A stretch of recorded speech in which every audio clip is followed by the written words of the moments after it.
introduce them as our true selves, man. The Pope of PlayStation and the Grim Reaper. Oh, the Grim Reaper. That was funny, man. That's it. That's it. They couldn't get your blessings. Hey, that belongs to me. I'm getting them. If they don't want to accept your good graces, then the Reaper's coming. I like when the Xbox dudes be making memes and stuff, because I take their picture. Some of that shit be funny. I'll take their picture and use it as my own shit. Yeah, some of that shit be funny as hell. Oh shit. Man. That's just funny. It's good times, man. But anyway, we're live. Welcome, my friends, my family, my fellow gamers. Your only friend these YouTube streets. Puerto77. And we are back with another 60 frames, no lag podcast. I think this is episode 278, 279. I don't know. I think I wrote in the description. Yeah, we almost at 300. We're gonna hit that 300 celebration, in about in a few more months and stuff like that. But hey, I want to say thanks to everybody for rocking out. Thanks to all the viewers. Thanks to all the members. I keep that list updated. Shout out to Toolman55. He's a new member to the family. Thank you so much for coming through. Thank you so much for supporting the channel stuff. I hope you stick around and continue to see the channel grow. We are over 9,000 subscribers, over 9,100. So the channel's trending. The people are enjoying it. Everything's cool. Everything's gravy. Life is gravy. PlayStation's gravy. Oh shit, everything's great. All right, but hey, I want to give a shout out to everybody in the chat. Thank you so much, and to the members. Thank you for rocking out. I hope you enjoyed the show. We got multiple topics that's just coming through. It just seems like little after little, everything's coming through. So, but first, we got the panel here. We're gonna start with top flight security of the world. Greg, what's going on, my brother? Hey, how's everybody doing? Listen. You guys were laid off, but I decided to hire you guys back. I was downsizing, but now I'm upsizing. It's crazy times in podcasting. You know what I'm saying? You don't know what's going to happen tomorrow. Today's prices is not tomorrow's, but then it might come back again. There you go. Y'all never know when P-Rock gonna have more acquisition. You know what I'm saying? I'm trying to get Odie. I'm trying to acquire Odie. His internet skills is lethal. we gotta acquire that talent. Oh shit, boy. Anyway, Craig, you went to the movies last week? Yeah, it's all Dune. It was good. Okay. Oh shit, everybody's talking about that movie. Nice. Yeah, best sci-fi movie I've seen in a decade. It was wow. That's amazing, man. That's cool. Okay, no spoilers, but I'm glad you enjoyed yourself, man. No spoilers. Yeah, it was better. I liked it more than Tenet. I thought that would be impossible. Ooh, Tenet was good. Yeah, I love Tenet. Hey, Craig. I love Christopher Nolan's movies. Is Dune supposed to? Is it one of three or one of two? I believe Denis Villeneuve, the one that's directed, is one of. This is the second of three. And I heard it's a 3-part series. Okay, that's what I was asking, because I haven't seen part 2. I'm going this weekend to see part to see the second part, but I didn't know if that was going to wrap it up, or if it was finally a third. But the first movie, I loved it. I couldn't wait. I couldn't wait for part 2. So that's one thing about me. I'll wait for all the traffic of the movie to die down, and then I'll go and see it. That way, I don't have to deal with all the noise. Yeah, sometimes you're in the theater by yourself. Oh man, that's a great feeling. Crazy. Yeah. And you can actually you actually get good seats and not have to sit in the nose. All of it. Yeah, there was a couple of times because they have a RPX theater. That's like the closest big one. It's legal RPX. So I wait like a week, unless it's like something really, but usually I wait like a week or 2 weeks, right? And then I go like in the afternoon in RPX, and then I check to see the seatings. When I don't see nobody bought a ticket, I'm like, yes. And there were times I'm by myself and I'm like, it's such and that shit is such a great experience, bro. It feels like it's my own personal home movie theater. Yeah. One thing I will say too is, by going to the movie theater, you'll realize how much money Sony spends on marketing and advertising. Because I went to see the last movie I went to the movie to see was Oppenheimer. Yeah. And if I tell you every other commercial was a PlayStation or a Sony or whatever dealing with the PlayStation. And it's like, damn, these guys got the whole movie theater sold up with nothing but these type of commercials. It was like, man, if Microsoft was smart, they'll be doing the same thing. But you know, it is. Oppenheimer, the cameras that he shot that on Sony. Everything was Sony stuff. Yeah, they spit. Yeah, that was a. But Portbot brought up Star Wars earlier.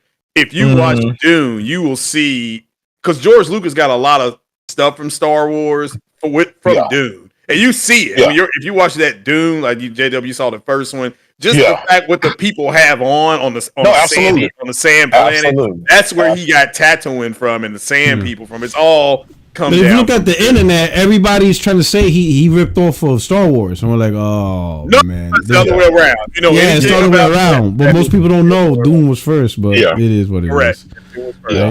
It's just how it is. But anyway, it's good for you to be here. You know, okay. Yeah. And Extreme from down under. Yo, what's going on? How you guys doing? You know what I'm saying?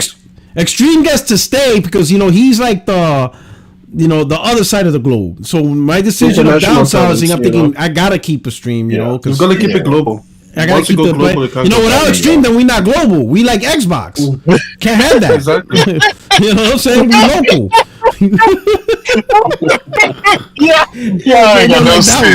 You enjoyed that joke. Oh man! Without Extreme, I might as well just be fucking an Xbox fucking influencer saying exclusives are bad. You're gonna become the Game Pass of podcasts. That's it. We're gonna be the Game Pass of podcasts. Can't have that. You know what I'm saying? But anyway, Extreme, man. How's everything, man? How's the weather? Everything is good. Everything is good. The weather is good. Today is a nice warm day. Not too hot, not too cold. It's alright. Okay. Which means it's too hot for me. Yeah. Nice. Usually I prefer them to be a bit of cooler. I'm a winter guy, you know. I prefer the winters. Because we don't get your winters, like we don't get like the negative blah blah blah. We get like very mild winters. It's like cooler. Exactly. Exactly. You don't get the shit where you can actually die from.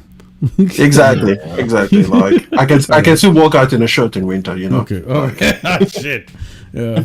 All right, brother, man. Thank you. And then, of course, we got the antagonizer in chief, the Pope. Now he's no longer antagonizing. He found new light. He sees the pain in the Xbox community, and now he's just trying to give blessings and love. He's a new man. He's a reborn Christian. He found Jesus once again. So now it's the Pope. I'm anointed now. You know what I'm saying? I'm anointed. I'm the anointed one. You know. Well, what's up, everybody? Y'all know what it is, man. Y'all know where to find me. Y'all know. You know, it is what it is. But I will tell y'all some of the games I've been playing lately. Now my Goaties list. I've been playing some HellDivers 2. Of course, I think everyone is. Yeah, I've still been on trying to grind on Grand Blue Fantasy Relink. Excellent game, but that's going to have to take a little back burner to Final Fantasy 7 Rebirth that I've been playing now. And my God, once from the moment you boot it up, you're stuck. Like you're literally like enthralled into the game, and man, it's what a great fucking game so far. So I've been really kind of tossing all these games up, trying to and what a horrible time for other games such as what's the Splatoon type game that they just dropped? Foamstars. I feel sorry for that game because man, how could they drop that game and then like the next day drop HellDivers and then on and on. I feel like I'll never get back to that game, even though I want to. It's just too many other games. Let's be honest. It doesn't matter when that game dropped. It's garbage. We're not gonna. I know. It doesn't matter when. It could have been the only game in the year. It still wouldn't be played. Like let me tell you. I'm the first to tell you, right? I'm the first to tell anybody. Listen, I don't knock whatever games y'all like. But me, may call it. I have a weird gaming. My gaming stuff is weird or whatever. But I enjoyed it. I'm not gonna say it was the game of the year or something, but I enjoyed it while I was playing it. I streamed it with Lord Addict. Shout out to him. I streamed it with a couple other friends of mine and stuff like that. It was okay. It's not everybody. It's not the best game of the world, but I think it was kind of over. Well, we know why it was overlooked, right? If that game had dropped on Nintendo, it'd be a fucking GOTY contender. No, I'm sorry. The fact that No, I've never played Splatoon, but no, I don't even care how bad Splatoon might be. That game was not. That game could have been the only game on Nintendo that it still wouldn't be played. Like, nope. And I get it. But see, here's the difference though. That's your logic of your gaming habit. But my gaming habit, right, is different. So I am the one who actually played games and tried them out, like Sea of Thieves and Grounded and Pentiment and shit like that, right? So I will. It may not be everybody's cup of tea, but some things are for me, and it's not for everybody else. I was I will never take away your opportunity to like and enjoy games that are bad, but it is a bad game. Absolutely, to you, it's definitely bad. No, it is a bad game. But Forspoken, right? While everybody was shitting on Forspoken, I was the one that played the game and beat it on PC. I love Forspoken. No. I'm just saying, because think about it. The same thing you're saying about those other games is what people said about Forspoken. They say the same thing about. But that's fine. If a person says Forspoken is garbage, I can argue for them. That there's no issue. No, absolutely. That's why I'm telling you. That's why I'm telling you, like, regardless if a game is considered garbage to others or not, my gaming habit, right, and how I game and what keeps me entertained is different, and I'm okay with that. That's why I would never try to. I just don't want you to tell the people that this game somehow got overlooked or overshadowed. It didn't. It just didn't stand on its own. No. Listen, that's why I literally just said, and see that's the main point. I literally just said that the game is not a GOTY. It's not. I've never said that it was the end all be all. I just said I enjoyed the game. I thought it was a good game, but that's to me, right? That's to Jaydub. That's to nobody else. But again, and I went with the examples. Games that people call trash and they didn't care about. The games like the Sea of Thieves and other games. Well, guess what? I spent hundreds of fucking hours in Sea of Thieves because it's a game that fit me and my right. And gaming is a selfish hobby. It's not about with a Puerto Rock one or M or Craig. It's about what a Jaydub wants, right? And so I agree. And so that's why, even though, right, all the bots know I talk shit about Xbox and their games consistently, one thing they'll notice is I'll actually go and attempt to play these games and stream them to show them of at least I put in the time and the effort before I decided to shit on it, right? So, like, for example, Starfield. I had a preview copy. I got it before a lot of other people. I synced in 22 hours just on the preview alone, right? Recorded the footage, uploaded to my YouTube channel, gave my prediction on what I thought it would get on with the score that I personally gave it. And of course, we know how it came out, right? We know it's kind of started up high and then some of the issues and stuff when it sunk the score. But it's okay if somebody says it's their game of the generation. I don't, it's fine. I'm okay with that. It's not for me. It's not my GOTY. It's not my GOTY, but to somebody, look at Redfall. There was Eastwood and them was out there hyping up the game, saying it was the best shit ever, right? I mean, it is what it is. Like, who am I to tell them that their game is not GOTY caliber? It's not my GOTY caliber. It doesn't fit the for the collective. But but that game, I think some games, man, you got to watch when it drops, because if it drops around some other games that are bigger, it's going to get overshadowed. And I think that ultimately that's on the publisher / marketing team to design that. When they dropped that game, it was a death sentence. I'll be honest.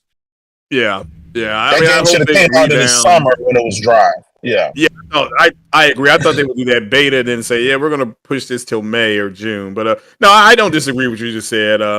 It's different strokes for different folks, and the cool thing, at least with gaming, is that it's got something for everybody. There's a lot of people who, my friend's daughter likes playing Foamstars, but she's 7. Yeah. So it's fine, right? So and I'm getting back into the Final Fantasy thing, like I was just telling you guys. So, and again, because I like the Final Fantasy games, but I only love 9, and I enjoyed 13 and 13 too. But overall, no, I think it's. I've always said, how do you know what the lasagna or the cake tastes like unless you get a piece? And no, absolutely.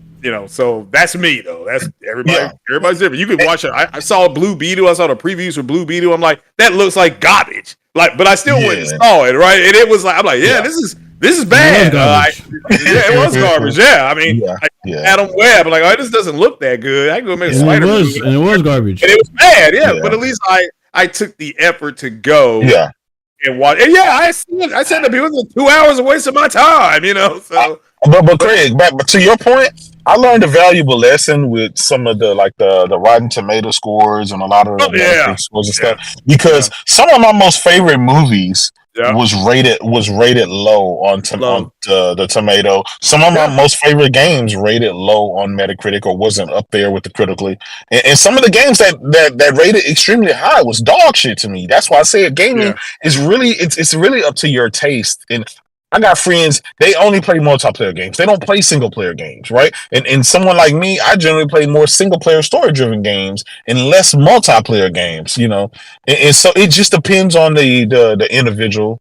And but like you said, there's something for everybody. And when people say, gaming is dry and there's nothing to play, it's like, what the fuck are you doing? Like, how can you say that with so many games out now? But just the backlog of great quality games and just the variation of those games, I just don't. I would never say that gaming is dry or dead. But I would say there's a balance to the conversation, right? Because that argument then doesn't help us say Xbox need to do better and create better games, because then you could defend. Like you see what I'm saying? But now we're switching it up. You see what I'm saying? So there's something to what Extreme is saying is you can like a game, but recognize it's a bad game that you just like. Yeah, no.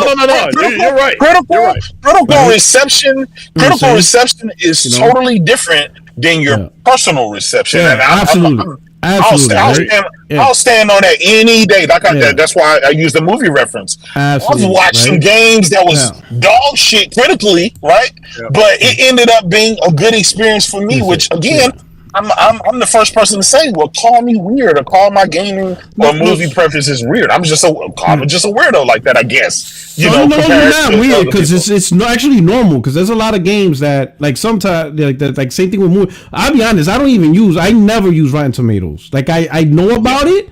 It was just, it's a system that I never found interesting because I never felt there was a good metric, like a good balance. Because they're, like you said, more often than not, Rotten Tomatoes gave a lot of movies that I liked bad ratings, so I don't really use it. I use pretty much the previews.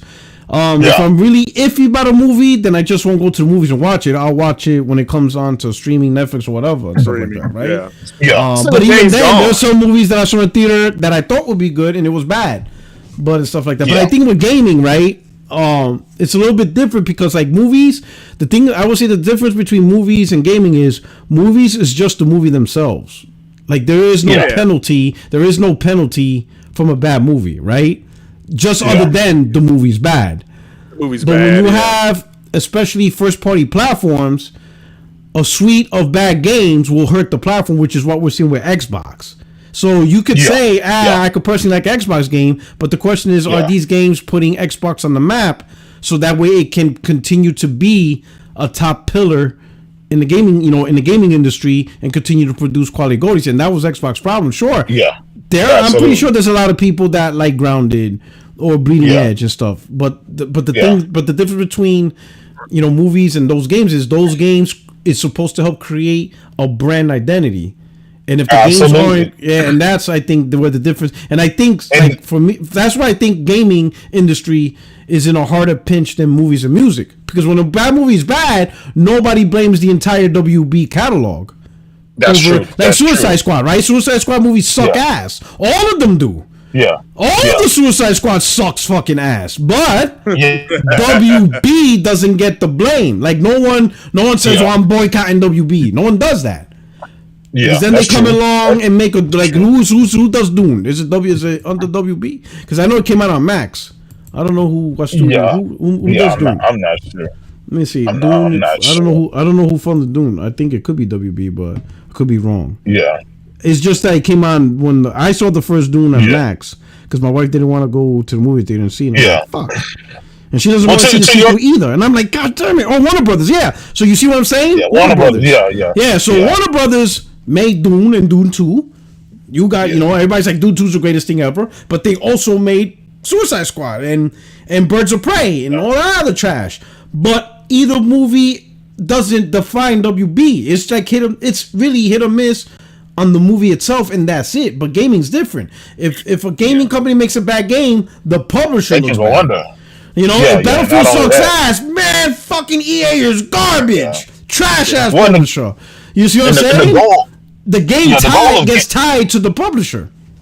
Yeah, and the goal of the game, you see, here's the thing about it. Back when you said about Xbox, you can always have a bad game or two, but the goal is to have more good games than you have bad games, and that's why PlayStation gets a lot of goodwill when it comes from the industry and gamers. More hits than else. They do put out some duds, but guess what? They have more hits than they do duds. Think about it. What's the last bad Naughty Dog, Guerrilla Games, or Sucker Punch, or Insomnia? Like think about their tempo, their first party studio. What's the last time they had a dud that just bomb? You have to go back some years to try to Killzone, like Shadowfall. That's and that. But how long ago that? That was 2013. That was years ago, right? That was 11 years ago. 11 fucking years ago, right? Whereas Microsoft, you got to say when the last fucking hit they had, right? And you got to fucking maybe you see what I'm saying? It's the reverse effect, and that's basically what I'm saying. The goal is to get more hits than more wins, because you're not gonna be perfect. There's no way any publisher or first right is gonna make a hit after hit, and it's just not possible. Something's gonna be a dud, and it just And I'm gonna be honest. Part of me thinks that's the reason why Factions 2 got canceled, because the fear of it not working or it not hitting would. Oh my God. I'm gonna tell you. You know what pisses me off about the site? Everybody keeps the same people trying to get flack for Naughty Dog canceling Factions are the same people shitting on Suicide Squad, or the same people that shitted on Anthem. Right? Bingo. The same people that shitted on Avengers. Now, I shitted on those games. I'm not saying I didn't shit on them, but because I shitted on them, I don't want Naughty Dog to go through the same situation.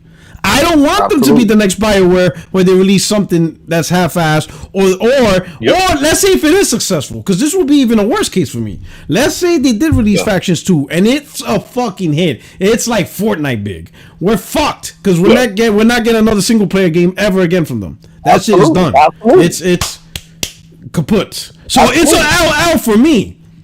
If they release the game and it fails, who knows what will happen to the studio? And if they release the game and it's successful, I know what's going to happen. No more single-player games. So it's like a double L. There's no winning in this scenario for me.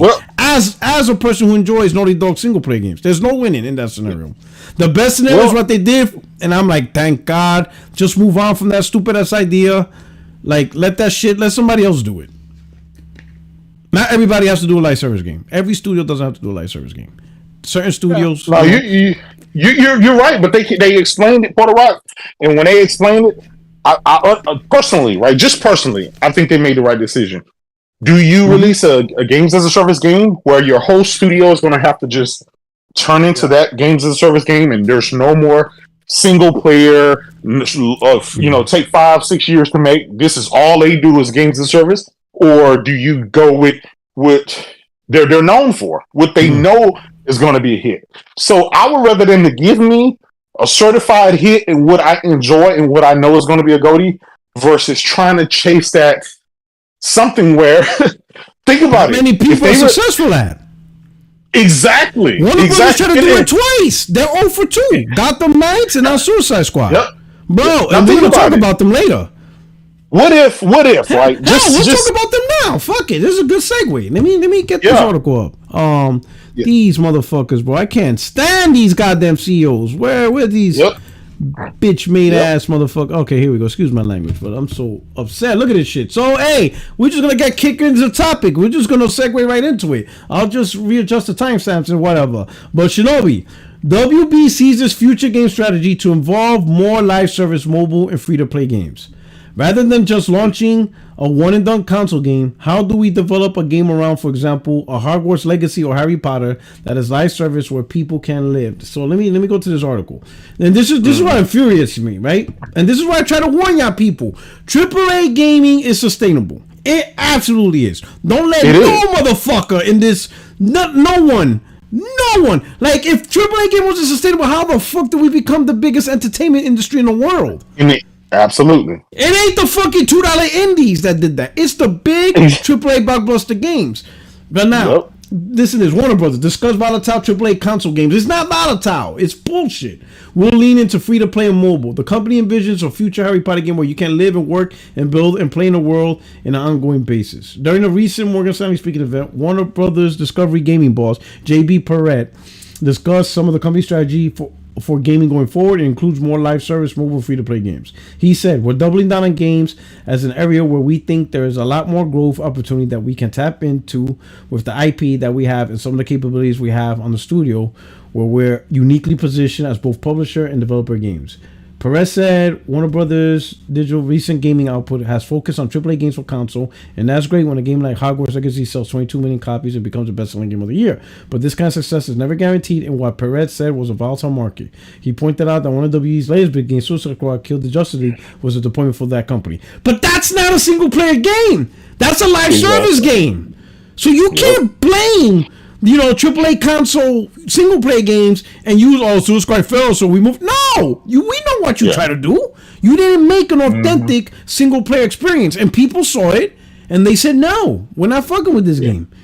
So the plan going forward, he says, is to help reduce volatility by focusing on core franchises and bringing at least some of them to mobile and free to play space. So the game's not even going to be made for us. Mobile is like phone gaming bullshit, one free gaming. So they're gonna make more games for that bullshit and free to play space, which usually is just bullshit anyway. There's only a few free to play games that are actually worth their weight in salt, as well as continuing to invest in live service games that people play and spend money on over a long period of time. This will help Warner Brothers generate more consistent revenue, he said, going on to tease that Warner Brothers has some new mobile free-to-play games coming this year. So they're going mobile. They're ignoring us. Also worth noting is that just because Warner Brothers may push into new places, that doesn't necessarily mean it will stop making big single-player AAA games. Yeah, it is. We're ready to see stop the bullshit.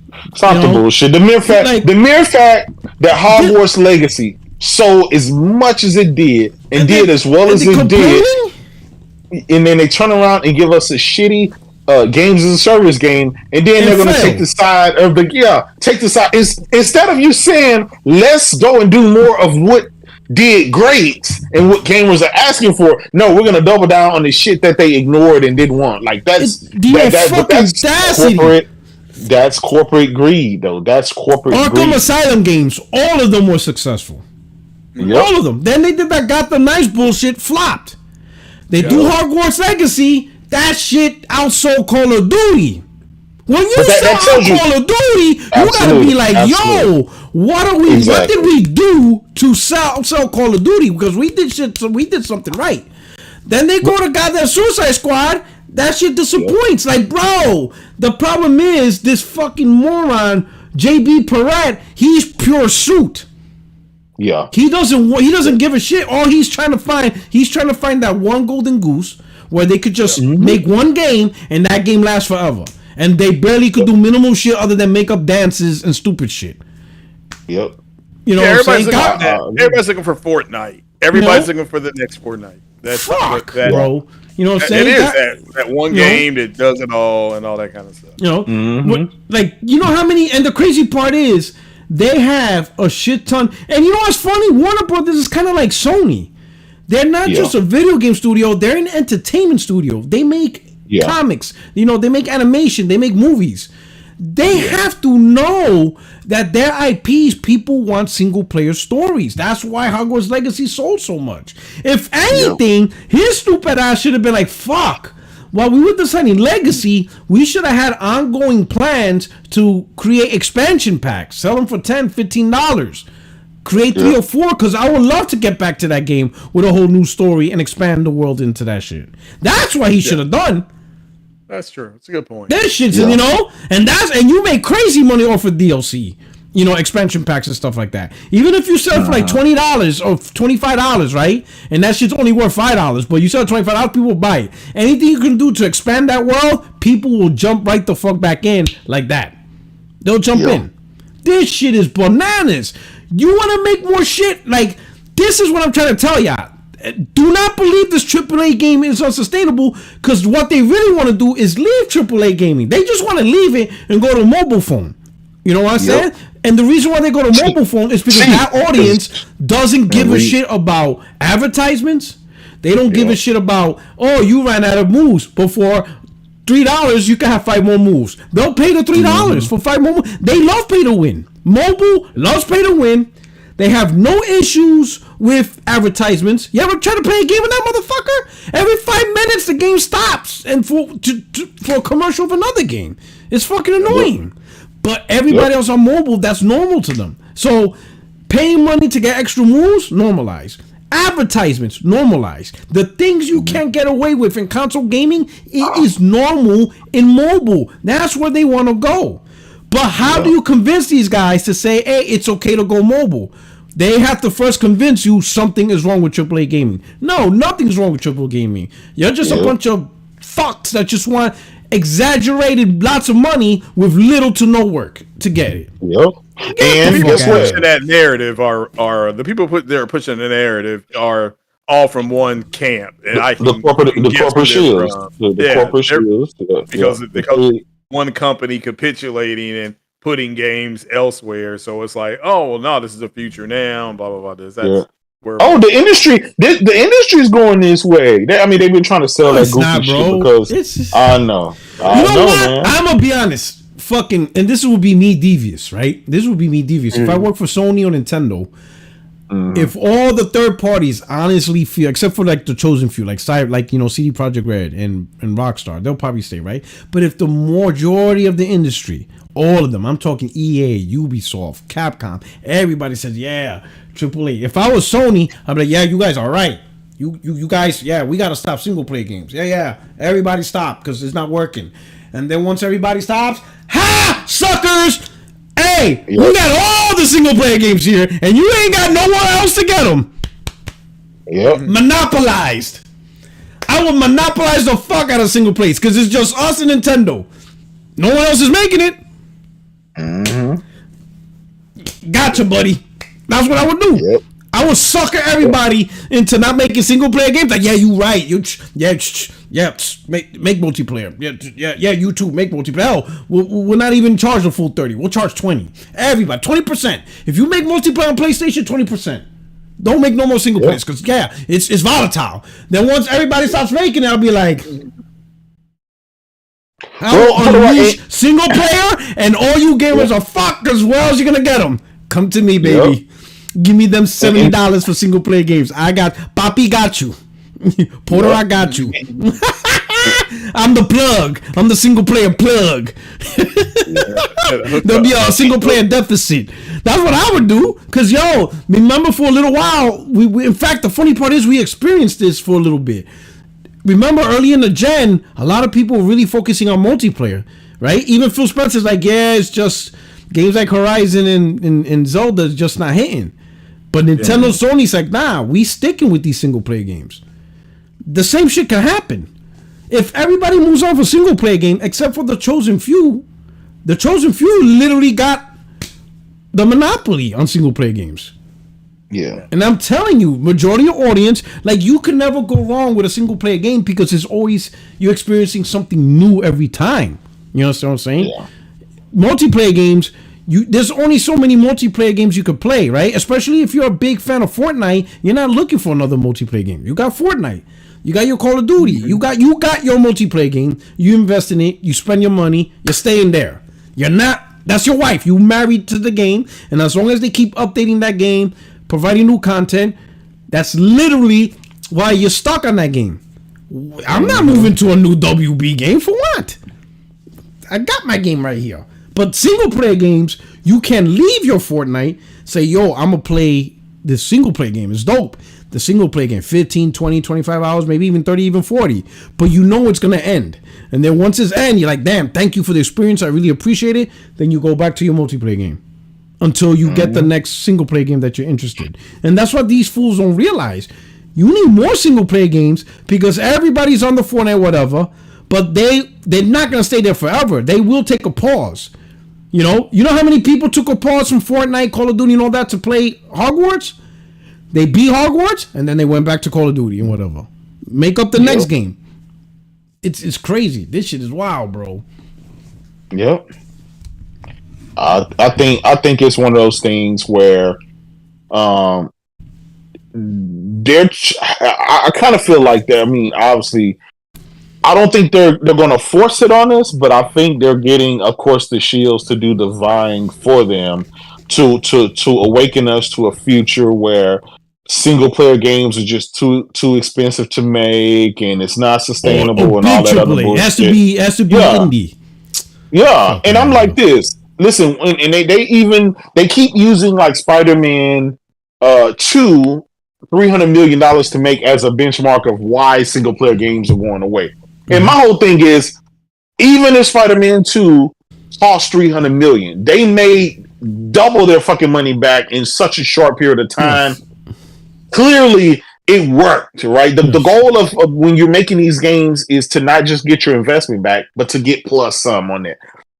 People, you got to think about it. When you see a Spider-Man video game, it's synonymous with PlayStation. It's the face, right? It can be considered the face of PlayStation. And even if Sony just broke even on it, that is worth them doing just to bring more people into your ecosystem. More people that's in your ecosystem.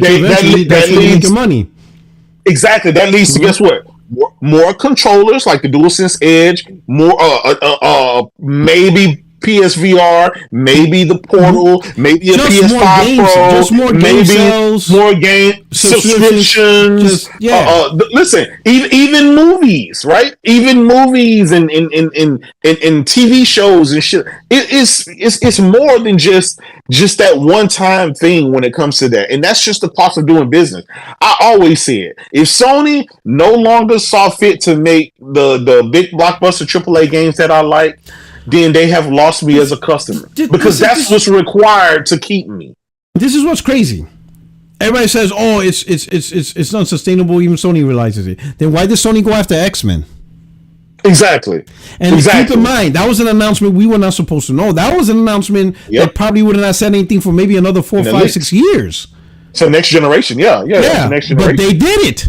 So if going after these IPs and spending this much money was that bad, why did they triple down? Because it's not just X-Men, it's Wolverine. So they paid for Wolverine, which is under the same condition. And Venom. You know what I'm saying? You know? But you see what I'm saying? Why would they keep going for it if it was bad? Yep. You see what I'm saying? They pretty much got Marvel sold up for the next decade. That's why Spider-Man's a bad example, because Spider-Man is not like other games. And when I mean not like other games, it has two responsibilities. It has to sell as a game, like every other game, but it's one of the chosen few games where you have to sell a console. You are a system seller.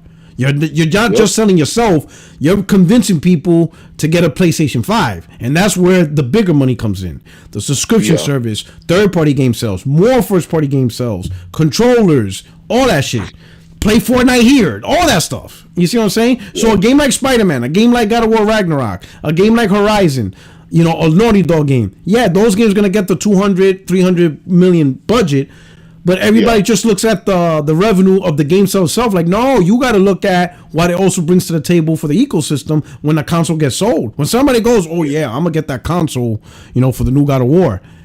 Yeah. All that money that comes after that decision is because of God of War. When somebody says, oh, shit, Naughty Dog Last of Us 3, yep, I'm getting me a PS5. From that point on, every revenue that comes... It's so exactly. So that's why those games got the money.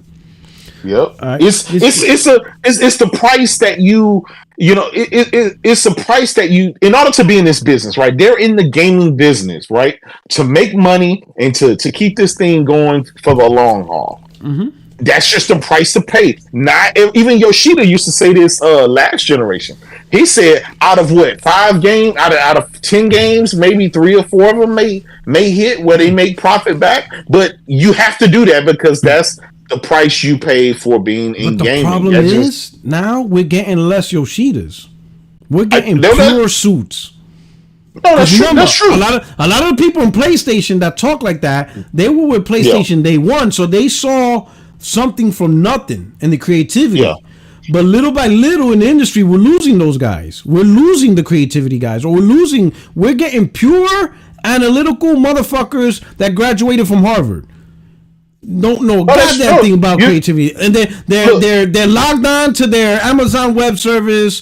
Analytics, they're asking ChatGPT, and they're just asking pure financial perspective, and they're not that in fact, you try to tell someone today what Yoshida said years ago, they'll say it's because Yoshida don't know, it's because he doesn't know business. That's why. Well, you listen, you're absolutely right. But to that, what I say is, okay, let those suits come in, right? Let those suits come in and do what they want. And when they do that, gamers are going to rebel, and they'll be right back to where they were in the fucking PS3 and 360 era. And guess what? The gamers, at the end of the day, the gamers dictate whether these suits win or not, right? Yep. So, absolutely. For example, just back to going to WB. Gamers dictated that they love the single player experience of a AAA game of Hogwarts Legacy than this fucking shoehorn games as a service Suicide Squad Kill the Justice League game, right? Gamers spoke. Now, it's up to these suits. Obviously, these suits decided to double down on the shit that didn't work. Exactly. But that's up to the suits, right? If I was in that boardroom after Suicide Squad failed, I'm like, man, that shit sucked. Yes. And then, I could just imagine the slide, that PowerPoint. Oh yeah, Hogwarts was extremely successful, 23 million, blah blah. I'm like, all right, Suicide Squad, whatever. Yep. And I'm like, yeah. And then the guy goes, so going forward, we made the decision. In my mind, I'm thinking, we're gonna do some Hogwarts shit. We're gonna keep going live service. I would have been like, You know why though? I'm gonna tell you why. I would have looked at the boardroom like, I would have been like, I would have been top of the mic. Excuse me. Did you say we're gonna double down on live service after we failed already? So I'm gonna tell you why. Puerto Rock. We're gonna fail because in their minds, it's kind of like the whole Fortnite and GTA thing. It only takes one of them to hit to strike gold. And they would rather put out 4 or 5 bad games and service games than to put out 2 or 3 guaranteed bangers on. But that's, like you said, that's a business suit thinking, because he thinks that all we got to do is get this one live service game to hit, and then we're just gonna milk that shit like the Grand Theft Autos and the Fortnites and have all this recurring revenue coming in. They are about. I just want to punch him in the face, bro. Exactly. They're about so annoying, man. They're about the recurring revenue. That's all they see. And so guess what? The mobile side, that's where all the recurring revenue is. The in-game dudes. I know, man. It's just, but guess what?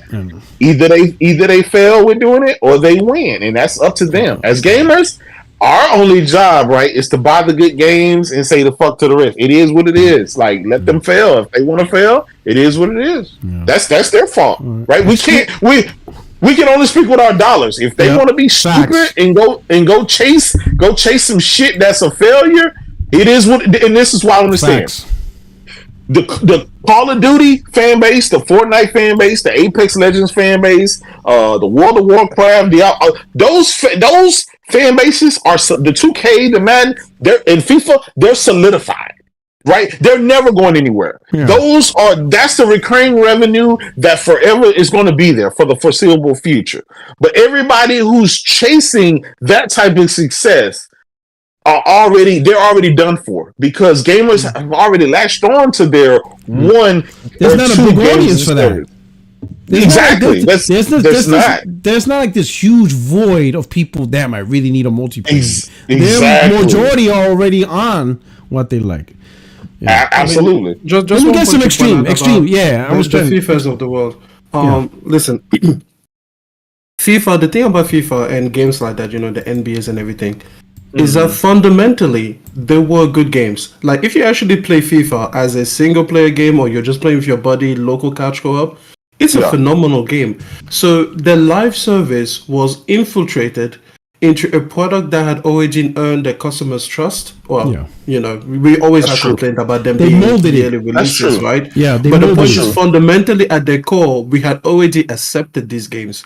Now, these people, what they are trying to do is kind of be the DCEU of live service games. Like Marvel came out and they put out one movie and they were like, oh, this is good, let's work on that. They put out another movie, oh, that's good. They put out another and another and another. Then they eventually did Avengers, right?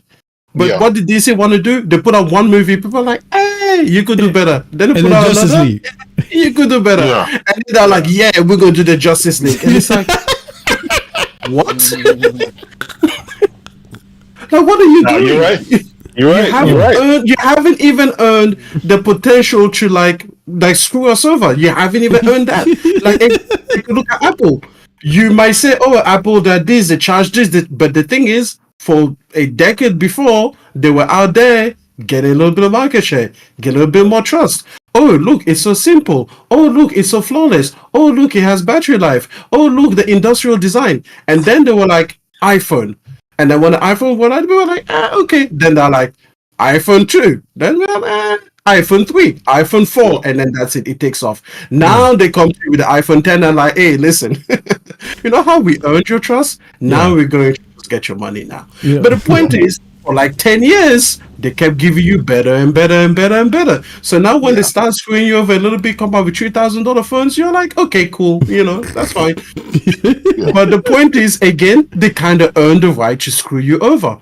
So where did Suicide Squad come from?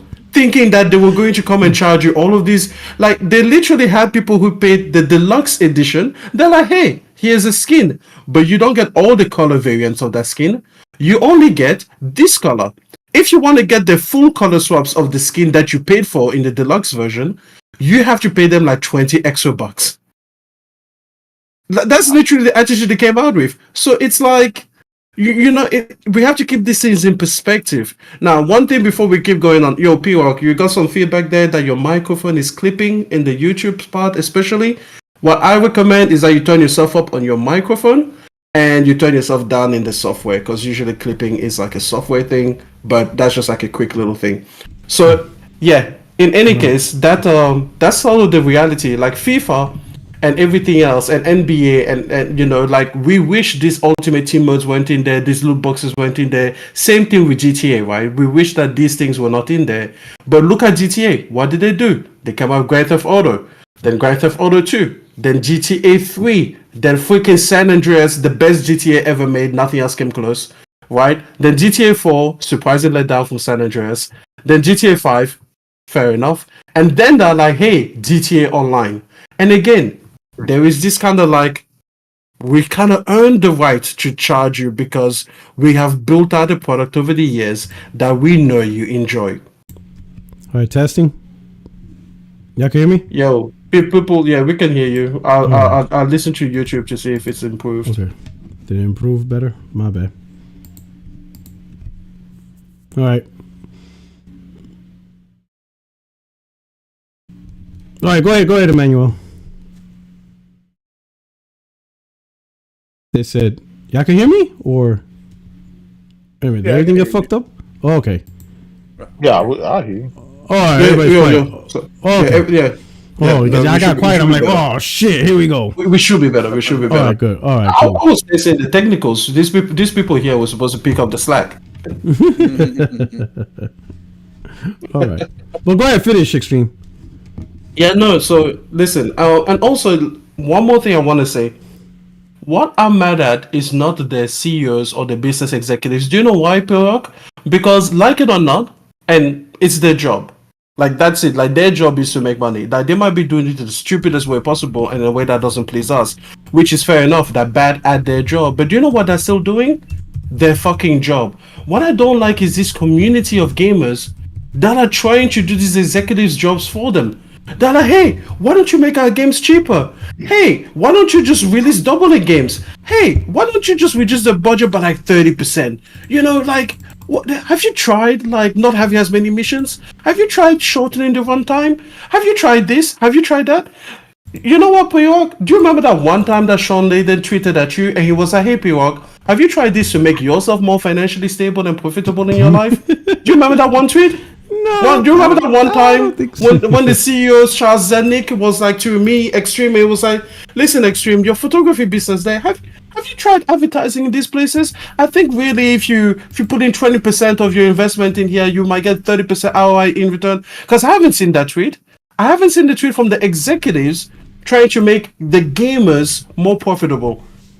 Do you know why I suspect they're not making those tweets? Because it's not their fucking job to worry about your financial stability. So why are you as gamers going out there and trying to worry about these businesses and their financial outcomes? Let them handle it. Yes, a lot of them are idiotic at the job, but you know what? It's not your job to consult them unless you're a consultant. At least become a consultant so they can pay you, because then it'll be your job to make them better. Yeah. I mean, it's just, and I'm noticing a lot, almost every conversation on gaming, you talk about game, they be like, oh, you got to look at it from the business perspective. I'm like, listen, all right, I got it.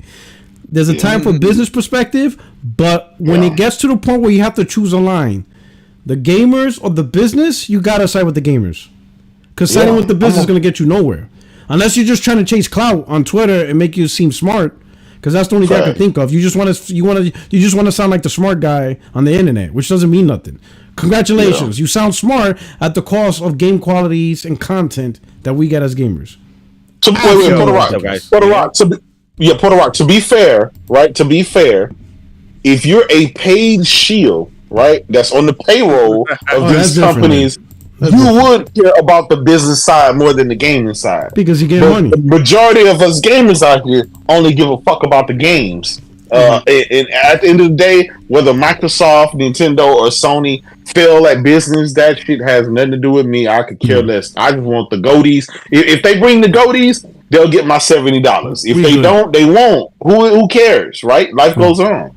And the thing is, we want better games. Like, we want objective better games. Nobody treats a Mercedes-Benz and he's like, hey, listen, your new cars there, it costs you like $8 billion to research all that EV technology. Hey, listen. Why don't you just like reduce that budget by like 20%? Let's make the automotive industry more successful, Like, I've never seen that tweet. Like, Lamborghini, you need to calm down. I would say, Lamborghini, you need to calm down. Your shit's a bit too expensive. Just like Volvo, you're known for safety. Why do you have 19 airbags? Like, let's walk into Louis Vuitton and go like, what? Drop these prices a little bit. Shout out to Jazz. Jazz is up in here. What's up, guys? All right, go ahead. Dude, I've never seen a bunch of so-called enthusiasts wanting to have cheap ass stuff for the thing that they love. I've never seen an industry, and that's why I don't believe that these people really even care. They just want that engagement on social media. They don't even want cheap stuff. They want it to be cheaper for the company. Yeah, but none of them are even like, you see a lot of these PlayStation people, and they're like, "Oh, PlayStation is spending too much money." Again, when was the last time that you tweeted at a motorbike company, you tweeted at Goodyear like, "Hey, Goodyear, why are you researching new tire technology? Like that costs billions of dollars. People don't appreciate the tires in the cars. Why don't you use tires compounds from like 25 years ago? Do they say that's in video? Do they say that's in video? And be like, where they're the cheaper cars? Why are they so expensive over here? Exactly. Lamborghini dealer walking and saying, I'm looking to spend only this money much. on the V12. Do you have a subscription? Do you have a subscription where I can test out the Ferrari for a month? I give you like $10. I can drive it around, and then the subscription to test out these cars. Like, nobody does that shit. Does Nvidia get flagged for what they spend on researching for new GPUs and more powerful, components? Do they get flack? Do they get told, hey, calm down, stick with the budget GPUs? Yeah. You know what they're gonna tell them? They're gonna tell them nobody needs these GPUs anyway. Remember how PC gamers are coming at me because I've got a 3070? They're like, you don't need that for photography. How could you? How could you put a powerful card in your PC? And it's not even the most powerful. Crazy, man. All right, let's move on to the next topic. But let me just hit up the chat. Shit's been going crazy. We got 2SSJ Havoc. He says it's cool because Yuzu got unrelated successors ready to rise up in his place. Ryu Jinx is also a thing. So this is going to the next topic with Nintendo showing that y'all can't they can't be fucked with. But let me go on with the super chats. He says Nintendo really thought they actually sent the message with this. The community is continuing without Yuzu. Laughing my ass off. All right, my man's all about the emulation. He's all about sticking it to Nintendo. I will see. Shout out to Danny Stab. He gifted 5 memberships. Thank you so much, my brother. To those who lucky 5, man, I hope you enjoy it. Spam them smileys, bro. Spam them shits. I put them up for a reason. We got True SSJ again. He says Nintendo failed to stop anything. Sad to be them. Oh, but the one thing I was saying, Nintendo. You know what? We'll talk about it. Mash. He said, I'm going to bless the chat with 50 Portal Rock memberships. So 50 of you got to spam with the craziness out there. And everybody, for whatever reasons, they love the avatar.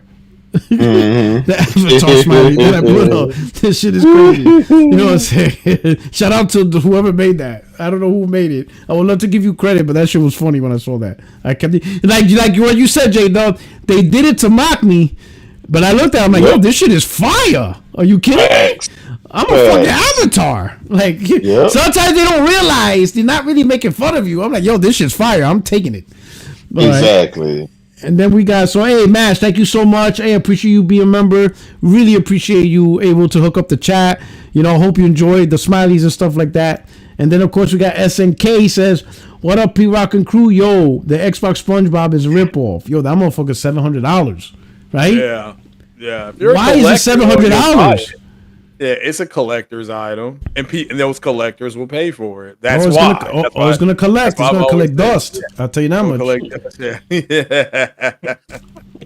God, bro, that's just crazy, bro. Motherfuckers, and they're talking about PlayStation. They're talking about the. I better not complain about the PlayStation 5 Pro. Goddamn SpongeBob is $700. They're gonna do the Hillary Clinton, that crazy eye face, that meme. That's what it's gonna look like when the PlayStation announces their price of the Pro. They're gonna act like they never saw $700 before. Yeah, I'd be like, that's it. I already clicked that $700 Xbox. But anyway, next topic. Yuzu creators will pay Nintendo $2.4 million in damages and end development of Switch emulator. Open source Switch emulator will cease to exist following settlement.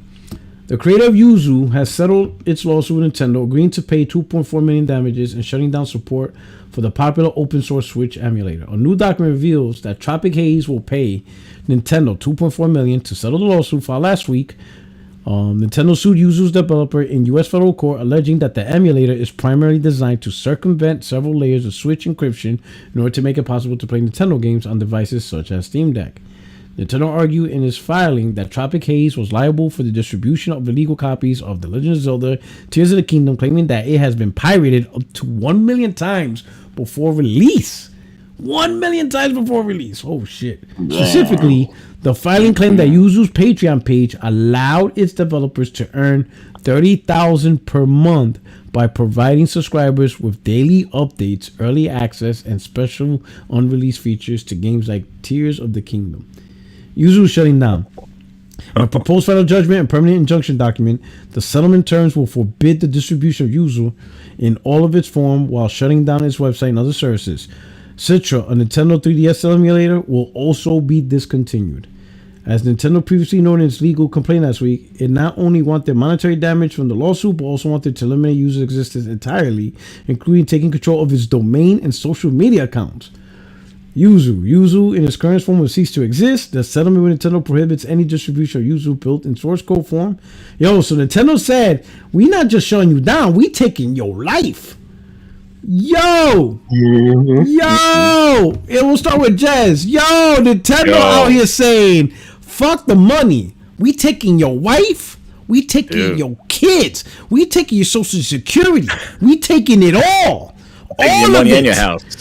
Oh shit! What's up with that? Man, how does Nintendo get away with this? They first off, I think the problem with this emulator was that they were making money off of. They weren't like free. They were trying to use perks and stuff to make money on it. But I'm telling you, with the success of these portable devices like the Steam Deck, which they refer to and the stuff, Nintendo's definitely making sure that they rule with an iron fist again, because they don't want anybody to have that portable market in the sense of working with their games in that portable field. So they even have a more interest. Of course, they're against piracy, and they really, really make sure that their IP is not, out there just getting, stolen and stuff like that. So basically, I think also too with the impact of these portable computers as well, that Nintendo's really, pushing back on these things and shutting these things down. But dude, they said we're taking damages and we're gonna take that. And they shut that thing down. That thing was like shut down. Like immediately, like they said, no more updates, and that whole website just went down. And now, they're gonna still pop up, and Nintendo's still gonna pursue this. Like it is like chasing, a kind of like a personalist ghost, because these things are just gonna pop up. There'll be like Nunu and Lulu and all these other kind of emulators that will do the same thing. But Nintendo will be shutting them down like left and right. But man, you don't mess with Nintendo. The funniest thing with this thing was the people trying to defend this and talking about game preservation. I was going off yesterday about game preservation. What are you telling me? You're going to a store just to buy a Nintendo game to legally play this on an emulator without owning a Switch? Like, is that the kind of, you go to GameStop going, I'll pay $60 for that Nintendo cartridge, put it on a shelf, and then go download the ROM? Like, I don't understand this whole game preservation. Like, yeah, the piracy community is going to keep games alive because, these publishers don't know what to do with them. Like, I don't understand this, this kind of, what is it, that Guy Fawkes mask or whatever like that, Vengeance or the hell that thing is, where, the people are saving the people. Like, they know better than the corporations. Like, dude, legit, yeah, I understand the emulation. You could play the games better, than the Switch does it, and they feel like, Nintendo's holding their own games back. But it is what it is. Like, people are using it to get these games, and but it's not like for the savior of game preservation. Yeah, I think that's reason for bullshit too. Because like, if you're gonna preserve games, then you preserve it the way you bought it. Make sure you save the disc, you save the console, and whatever. But this whole thing, but PCs, or like, nah, I just want to steal it. Your hard drive, I just want to steal it. Your hard drive next to the porn folder is game preservation. You know what I'm saying? ROMs next to the. It's amazing. The games you're preserving is the ones you didn't buy. You know what I'm saying? Exactly, yeah. You preserve it in your D drive. Yeah, you know what I'm saying. So that's it. And even if you did buy, you're preserving it through theft. That would be like, again. All these people, they want to act so sleek. That's the thing that is annoying. Like, I don't care about Nintendo's games or whether people steal their games or whatever. But the thing is, don't come to me and then be with like BS, like, oh, I was preserving the game. It's like, no, you stole it, and that's what you did. Like, at the end of the day, that is what it is. But all these people that kept saying, it's game preservation, is this, is that. You know what they should do? They should go tell that to the user lawyers. I'm sure they never thought of that. Like, if they could only realize that actually the whole time it was just preservation, they will be able to have a case against Nintendo. So, they should go and find out. That's interesting. Right, Jaydub, what do you think? I know you big time BC player. You play on everything. You think it's bullshit, this whole game preservation? Yeah, it's always been bullshit. It's always been bullshit. I'll be honest, right? So I still have my old systems that I had as a kid. Everything from Atari 2600 all the way to current. Everything in between. I recently purchased these little mini retro units, and they're really cheap. They cost me like $80 a piece. I got 2 of them. Yeah, and it has like yeah. It has like 6,000 games. So I have a Sega Nomad that I would normally use to play like my old Sega Genesis games. Instead of hooking it to a TV, I can just play it handheld, right? Well, these emulators allow me to play my same games, but in a small package. And yeah, they're emulated, but I still have the original games, right? So it's like I still have a license for it, right? I'll be honest, some of this old shit, like, who gives a fuck? I think people only care about the stuff that's actively, for example, my PS4 library. Of course, I want that because that's still more recent stuff, right? That stuff I can still play current to this day.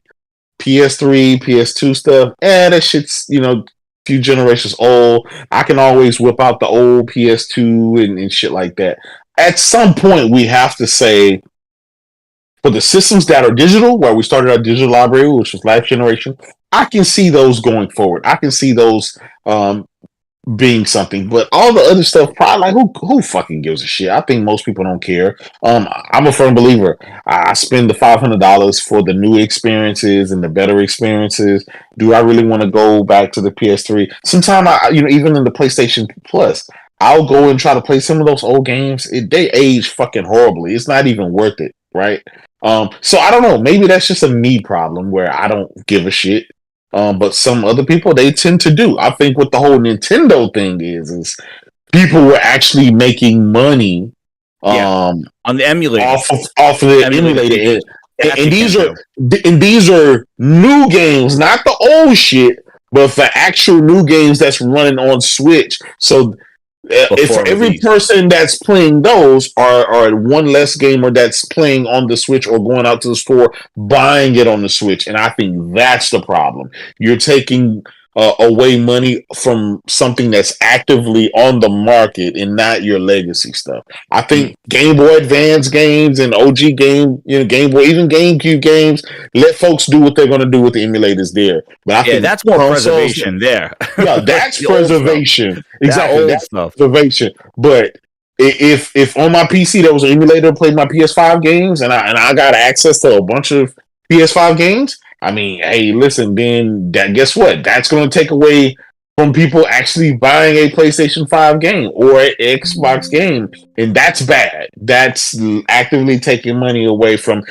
so if you read into the case, you'll find out that these guys actually got off rather easy by spending, I think it was $2.4 million or something that they got sued for. They settled. They didn't challenge them. Yeah, they settled. But the reason why they settled is because they didn't want the discovery to come out. These guys were actually getting early access copies, of course, from Nintendo, from the new games that have yet to release, and they were leaking those and giving those and selling those out. So people would, Nintendo know how many games they produce, and they know how much money they've made off of that. And if they see motherfuckers are not, they see these games are online or these games are being utilized, and they're like, hey, why is this discrepancy here? Somebody's getting access to our games and they're playing them or they're selling them or they're being pirated. These are new games. How can they be pirated already? We haven't released the games. That's what they didn't want to have discovered. So that's why they did what they did. And it makes sense, man, because it could have got Nintendo ninjas out there. Absolutely. They like seen that game released before it came out, the digital version's out there. Somebody got an early copy, dumps the ROM and then uploads it, or they were hosting it supposedly, I think, also on their Discord. So their Discord was kind of linking to like the ROM, where the emulator is not supposed to. If you host the emulator, the software of the emulator is has to be separate. It has to be separate. You cannot have a dump or ROMs or even guide people to where the ROMs are. They're like, just go find them. You know what I mean? Or you should dump them yourselves and things like that. Absolutely. And that's where I think they crossed the line, and Nintendo saw an opportunity to be like, yo, you're releasing things, you're showing people where to get them, and you're getting games before they even come out. This is not legacy stuff. This is not like Pac-Man and MAME emulator and all those. Like, I've used all the emulators. Like Pandora's Box is an awesome thing. Like, it's on Amazon. You can buy it for like $200. It's an arcade dual stick, and it has like 7,000 games on of all legacy arcade games, like everything. It's great. Yeah. Absolutely. They got off, not that they got off scot-free, but they got off a lot less worse than what they could have, because some people could have been in jail. I mean, because it's a felony to do what they were doing. So, we'll see, but I'm gonna be honest, Nintendo didn't do themselves any favors by they never have sales on games, right? Zelda Breath of the Wild is still $59. It's still full price right now, compared to PlayStation, and Microsoft. Generally, after about a month on the market, they have sales and the games drop $10, $15 or whatever. Just going accordingly. Nintendo is the only one that never never have any sales, and so a lot of people are getting fed up with that. And, dude, I can't believe you. The Switch is not even around like $150. The original one, yeah, like 150, like $299, baby, $299 to this day. They don't care. They don't care. They don't care. Nintendo do not care. They threw in that old ass Mario Kart in there, and they say, nope, it's $299. Yep. So in fact, it launched this month, didn't it? 2017 in March. Yep. 7 years old. That thing is not 7 years ago. And it's the same price as 7 years ago. $299, bro. No price breaks, no nothing. Still this shit crazy. Still could outsell the Xbox. Yesterday's price is still today's prices. Yep. That company's a beast, bro. God, honestly, the Disney of video games, dude. They're like, that's what they are. The Disney World. People go there regardless of how expensive it is. They know what Disney is, and it's just that's what it is, and that's what they are. They have that. They got clout like that. Bro. They got the juice. They got that clout, dude. Exactly. Like I'm just like, they dangle that Mario in front of you, and they're like, they know that they can sell. I know this is true. Affect the bottom line. Like, why on earth would you make it cheaper? Yeah, like, I actually think that PlayStation games should hold their value for longer. Like this whole thing where they, if the industry is going to say, hey, listen, we need to make more money to make these things more profitable. Stop whatever. Dropping the price. Don't make them cost higher. Just keep them at the same price for longer. Like go a year without sales and then start dropping the price. The thing about with Microsoft and Sony is they have a subscription service that they can dump their games. They typically dump their games into that will give you some, more added benefit and stuff like that. So Nintendo don't have any of that, right? They don't even have fucking party chat. They don't have online. So they don't have any of that. So they're just like, hey, you're gonna have to buy our cartridge, or you're gonna have to download it, And I kind of respect them for that because they're standing to their guns and they're successful with it. But God damn, it's crazy, and they don't fail. You would think consumers be like, nah, we ain't buying your shit. Nah, they buy that shit. That's the thing. That's just crazy. That's the thing. You know how they are the anti-Xbox. Just like the complete opposite. Just like Xbox told them not to buy any games. Nintendo told them not to get any sales. That's just like exactly. Crazy. Oh shit, it's crazy. All right, so shout out to True SSJ. He says, like I said, just Nintendo can't just go after emulators in general. They are still in the gray area, as the emulator itself wasn't illegal. That is true. Emulators aren't illegal. It's the things, and like you said, Jazz. It's they went beyond just creating an emulator. Yeah, they did funny shit. They were selling features. They were even showing, hosting where the legally you are. Yeah, you are legally. If you read the fine print, you are allowed to make a backup copy of your games. You are allowed to make a backup copy. That's for your use only. Yeah. As long as you're not allowed to the sell original disc. But I mean, we know people don't. But it is what it is. They got the backup copy. Just like with movies. They got the backup copy, but they never bought the original. Yeah, just like movies. Like, you could get all the movies you have. You could rip them to your computer and have a whole library, a digital access library, and do all that. But if somebody just dumps it on the internet and you could download it in 5 minutes, like, especially now with physical media not being available now, like, who knows what kind of Well, you can download it now and buy the copy later. Buy it in 10 years. And that's why this moved to digital, dude.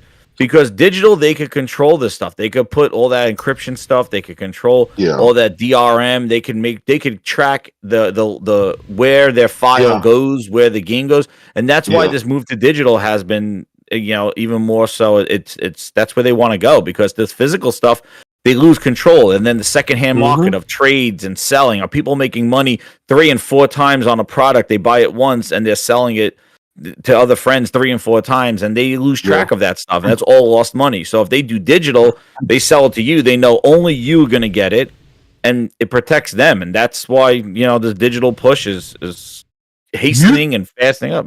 You remember what EA tried to do with the whole the online pass? Online thing. It's like, okay, well, if you buy if you buy a used copy of the game, Well, in order to play it online, you have to spend $10 to get a license. PlayStation did that too. Play that. Yeah.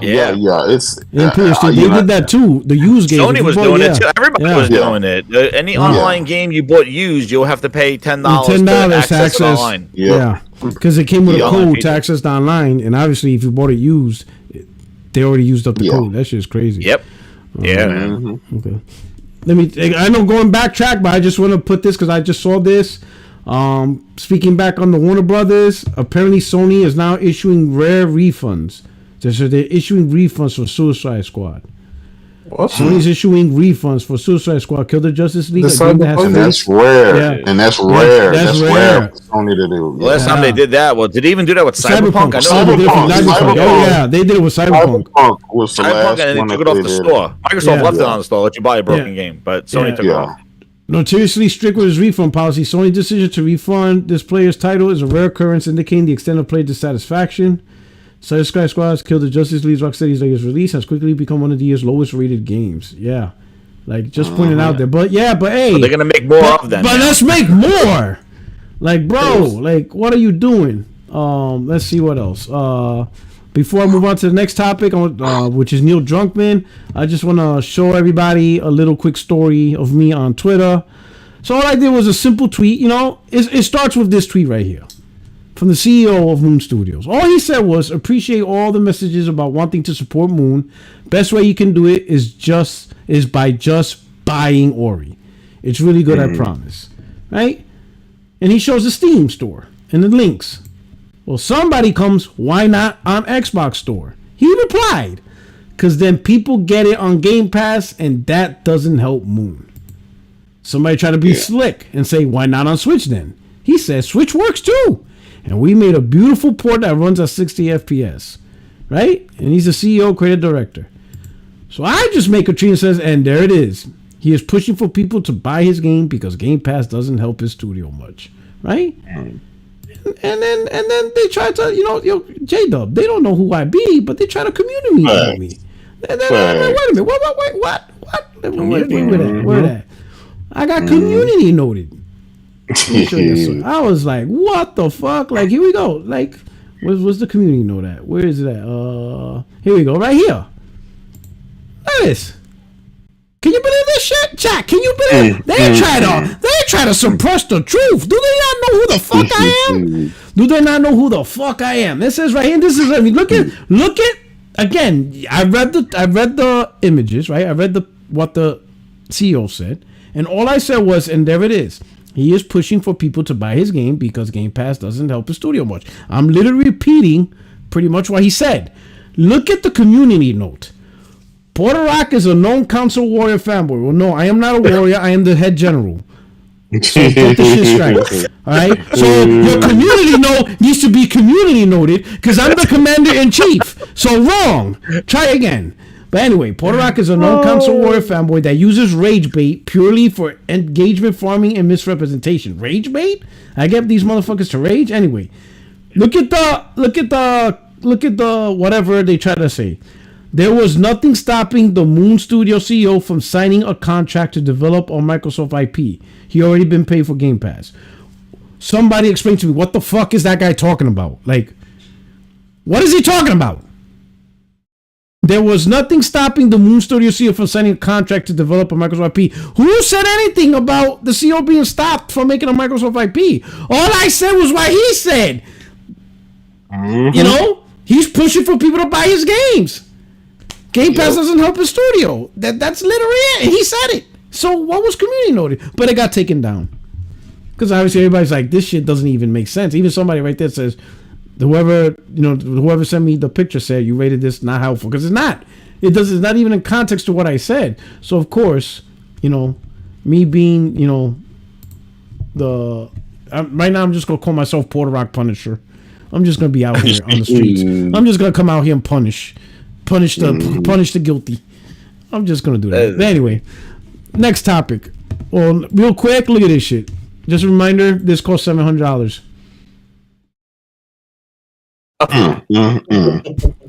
Oh Lord. I'm here to tell you right now, we don't care. Yo, I'm just letting you know right now. That's $700. Go ahead. I dare you talk shit on the Pro now. Microsoft makes this shit easy for a guy like me. Like, yo, like they provided me the ammunition to fuck up Xbox fanboys. Like, this is clipped, bro. Go ahead and talk shit about the Pro if it's like $600 or $650 or even $700. Because I'm going to throw this shit in your face. I'm going to throw this shit in your face. Like, yo, you and it's shipping with a game that launched in November last year. Yeah, that's a 70 Metacritic game. Oh man, this is crazy. All right, let's talk about. But you know what a truly disrespectful thing is? What they did that, and yet they haven't actually done skins like built-in skins like that for their actual first-party games. Yeah, not even for Diablo bundle. Yo, they did raps. Nothing. Not even. Rap. That overheats the console. It's crazy. This is crazy. Oh man, this is wild, bro. Microsoft is fucking wild, bro. People say, "Oh, what you can do now that everything's multiplayer?" I'm like, listen, I'll always have shit to talk. There's always gonna be somebody in this industry doing stupid shit, and there's always gonna be liars. As long as there's stupidity and lies, I'm always gonna have content. So you want this in the So you think Nintendo's gonna show up on Microsoft's partner showcase like Microsoft showed up as guest of Nintendo's? No. Nintendo's like, nah. We taking all your shit. You get nothing. That's what I'm watching tomorrow. I want to see if Nintendo shows up on that partner showcase. I mean, because Microsoft was a freaking headliner on Nintendo's. Man. So let's talk about Neil Druckmann. So apparently he was an interview. And he said, Neil Druckmann says, Naughty Dog's next game is really ambitious and will be really hard to create. What the fuck is he talking about? He has to stop talking, man. Like, what the fuck is he talking about? Like, I'm gonna be honest. I'll say this. Hold up. Let me finish it. He says, speaking on what's coming next for Naughty Dog, which could be either their new IP or The Last of Us Part 3, Druckmann gave what he seems to feel are realities of the project he's talking about, that it will be both really ambitious but also really hard. Working on this new game is really ambitious. Part of it are really hard, but I really surrendered to knowing it's going to be really hard, knowing it's going to stress members of the team out. Druckmann continues to say, knowing that it will be both really hard and stressful, he's searching for a way to make the experience as joyous as possible. Dude, get back in the studio. Stop standing by the fireplace. This motherfucker sounding like Donald Trump right now. What's going on? Hey man, y'all. He wants to make movies. He don't care about games. He wants to make movies. Leave my man alone, man. Leave that brother alone. Neil Steinberg. Jaydub, we losing Spielberg. That dude when he got up there on the Emmys, he like fuck this shit. Fuck Jeff Keighley's bullshit. This is where he's at. When he saw Denzel, when he sat next to Denzel, it was over. That's when him and Kojima, man, they just want to make movies. Him and Kojima. When he sat next to Denzel in a tuxedo, I'm like, it's over. Like, who you gonna call back to? Cory Barlog? Get out of here! He sat next to Denzel, bro. It's over, bro. It's over. He saw the high life. He saw Hollywood, bro. You know what I'm saying?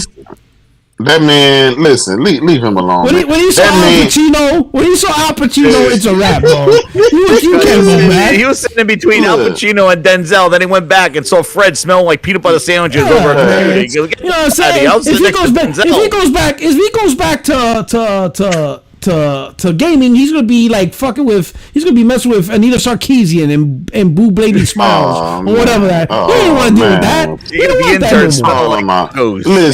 Listen, I was just next to Spielberg yesterday. Y'all leave him alone. Listen, we lost him the moment Christopher Nolan tapped on him on the shoulder. He's been like, hey, I like your writing style. Let's do a big blockbuster movie. Yo, that Last of Us TV show, man. He's done with gaming, bro. This is his last game. He's done with this shit.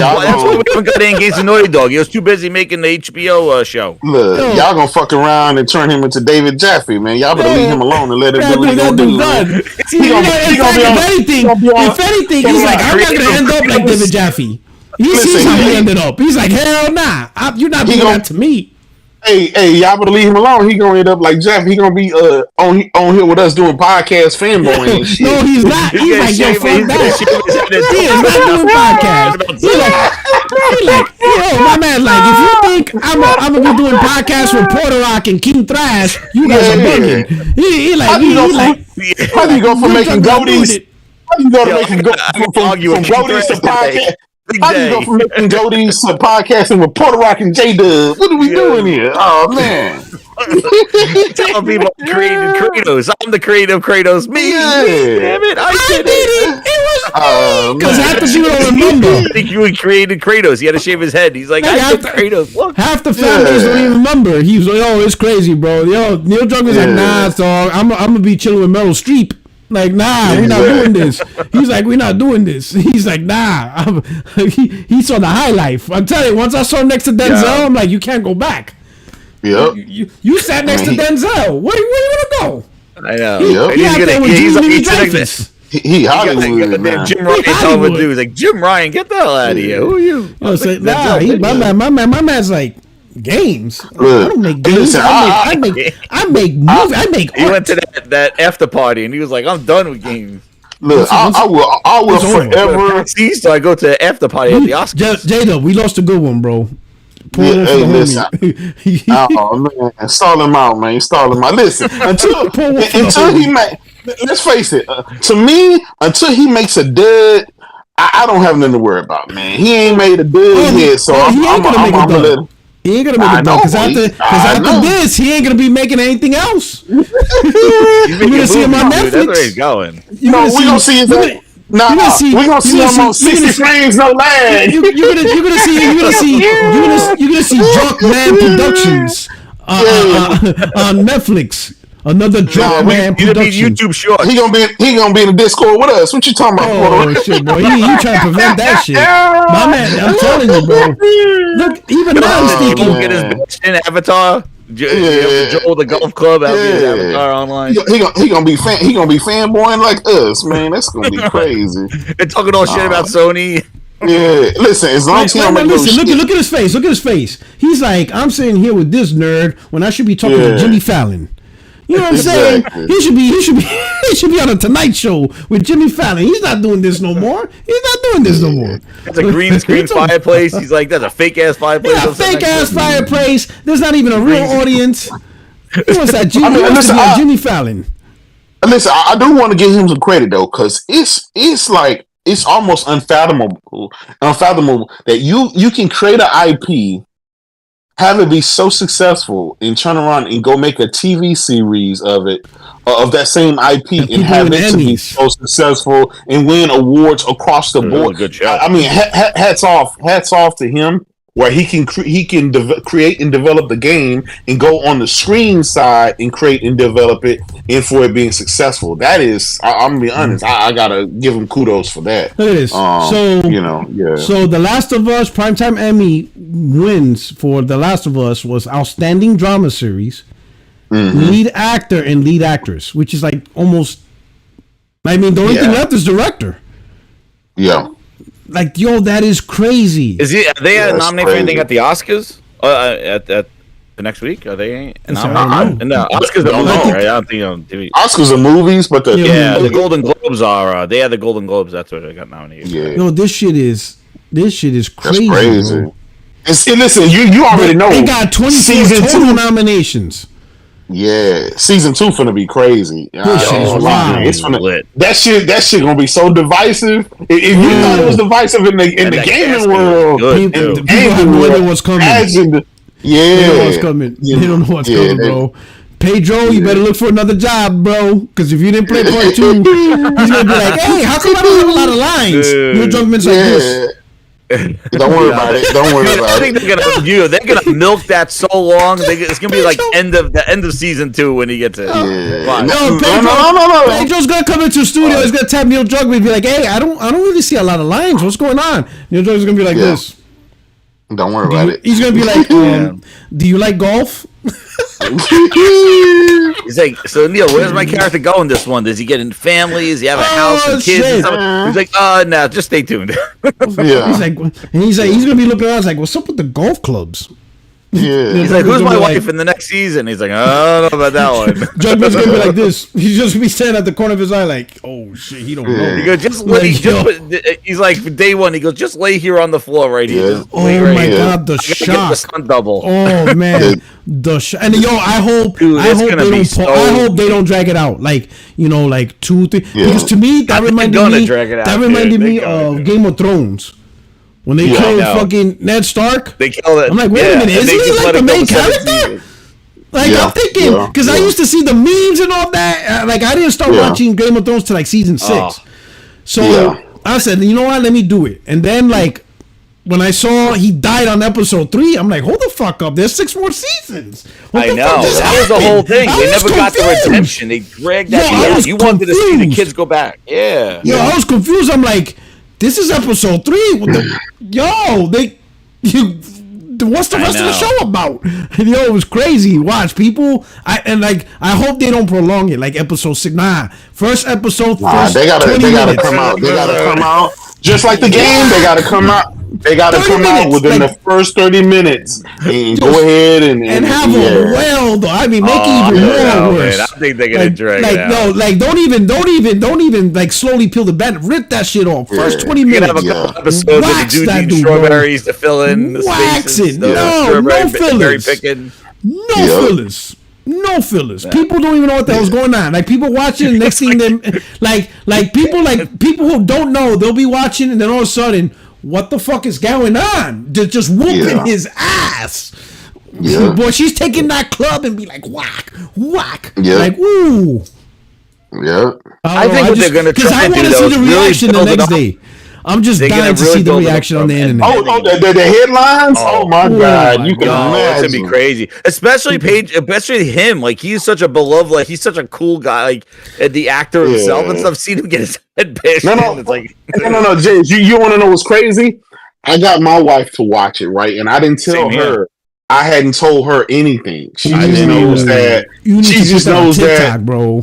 Listen, I'm gonna set the phone up. That's a TikTok it's recorded while we're watching, and then when she see that, man, that's gonna fuck her world up. I ain't gonna lie, man. That's a TikTok moment. Dude, I'm gonna hype it. Like, I can't wait to see the second season. Pedro's such a great actor. He's gonna have such a great second season. And my wife don't know. They're like, oh, he's gonna have a great career in this show. I'm like, great. Oh man, you can wait till you see what this character goes. I can't wait if they. I'm gonna amp it up. I'm like, oh, you have no idea. He's gonna go far. Smack. He's gonna go to the high heavens. Wait till you see where he goes. We're having real fun this, but I just like listen. The one thing at least he's not. I would say this. The only thing I get from this, it's not much, but he still wants to make one of the best games he could possibly make. And given in a world where a AAA game is not sustainable, he ain't siding with that. And he even says his team's going to be miserable. Good. What I wanted to say is crunch. That is actually the interview. If you guys want to go and watch it, in case you're interested in kind of like his life and the time at Naughty Dog. So it's actually a cool interview. I really liked it. One thing that I will say about the game. Pardon? No, give us some. Tell us something about the interview. In case you're interested in Neil Druckmann as the person, he talks a little bit about his coming up, from Israel to coming to America, and then eventually getting into gaming, like how he actually got into gaming in the first place. His time as a Naughty Dog, I think he started as a programmer for a system called LAME, and it was like the Language Asset Management something export system or something like that. And so that's how he started. And then he talks about how he was always kind of seduced by the creative side, because he starts very technical, and then eventually he shifts more and more into taking like creative things, like, oh, why don't you handle this part of the side quest, or why don't you handle this, why don't you handle that. So this position that he's in now is something that he definitely earned his way to. So there's that part of it. Talks a little bit about the studio culture at Naughty Dog, but it's much more focused on Neil Druckmann than it is about like the actual studio itself. Like, he interfaces with the studio, so obviously you get a little bit of studio tidbit information. But again, if you're going to go in, just know that it's mostly focused on him and sort of like his experience and everything. And, You know, and also it's a lot of focus on logic, because logic also, like, he's not one of those podcasters that ask a question and then they kind of just let the other person answer. He gets very involved in the conversation. I haven't listened to his other podcasts, but in case you're not used to that, that might kind of like throw you for a loop. But yeah, so it is cool. One thing that he did say there, that sort of worries me is he uses language that indicates that this game is very much a few years away. Like, he didn't say something like, "Oh, that, you know, this project has been really hard, but now we're coming, you know, to the finish line." You know, there's no indication that the conclusion is in sight, which means that he's either super well PR trained and he can give you that impression, or, you know, they're like mid-development at best, and this is still like 2 or 3 years away. So, you know, that's the one thing where I'm like, "Hey, buddy, listen." You're probably thinking, "I'm glad we didn't do that bet with Puerto Rock." You're probably thinking, "I'm glad glad I relieved you from that bet, didn't you?" Listen. The moment I canceled that whole thing, I was like, you know what? Yep, that's gonna be. Even as a studio, you're gonna have to shuffle some people around. And I'm just like, yep, there was no winning that one. You know. At this point, we might not even get 2025. That shit might be exactly. You know, that's point. exactly why I was like, hey, you know, shit. like, you know, like, hey, listen, just the way you're talking is making me think it might be PS6 by the time you guys finish. You know, like. Cross-gen, it'll be a cross-gen game. Like, shit. Hey, listen, you know, like, what are we doing here? Like, what are we talking about? Like, let's just chill, you know, like, bring it back to something that can come, you know, that can come in soon. But yeah, so that's the thing. So it's a cool interview. Another thing that I will say to people is that, you know, go ahead and take a listen go back and do like a retrospective are some of the spoiler casts for The Last of Us Part 2, because it's so fascinating to hear sort of like the conversations around how the game came out and the reception and everything a few years removed from it.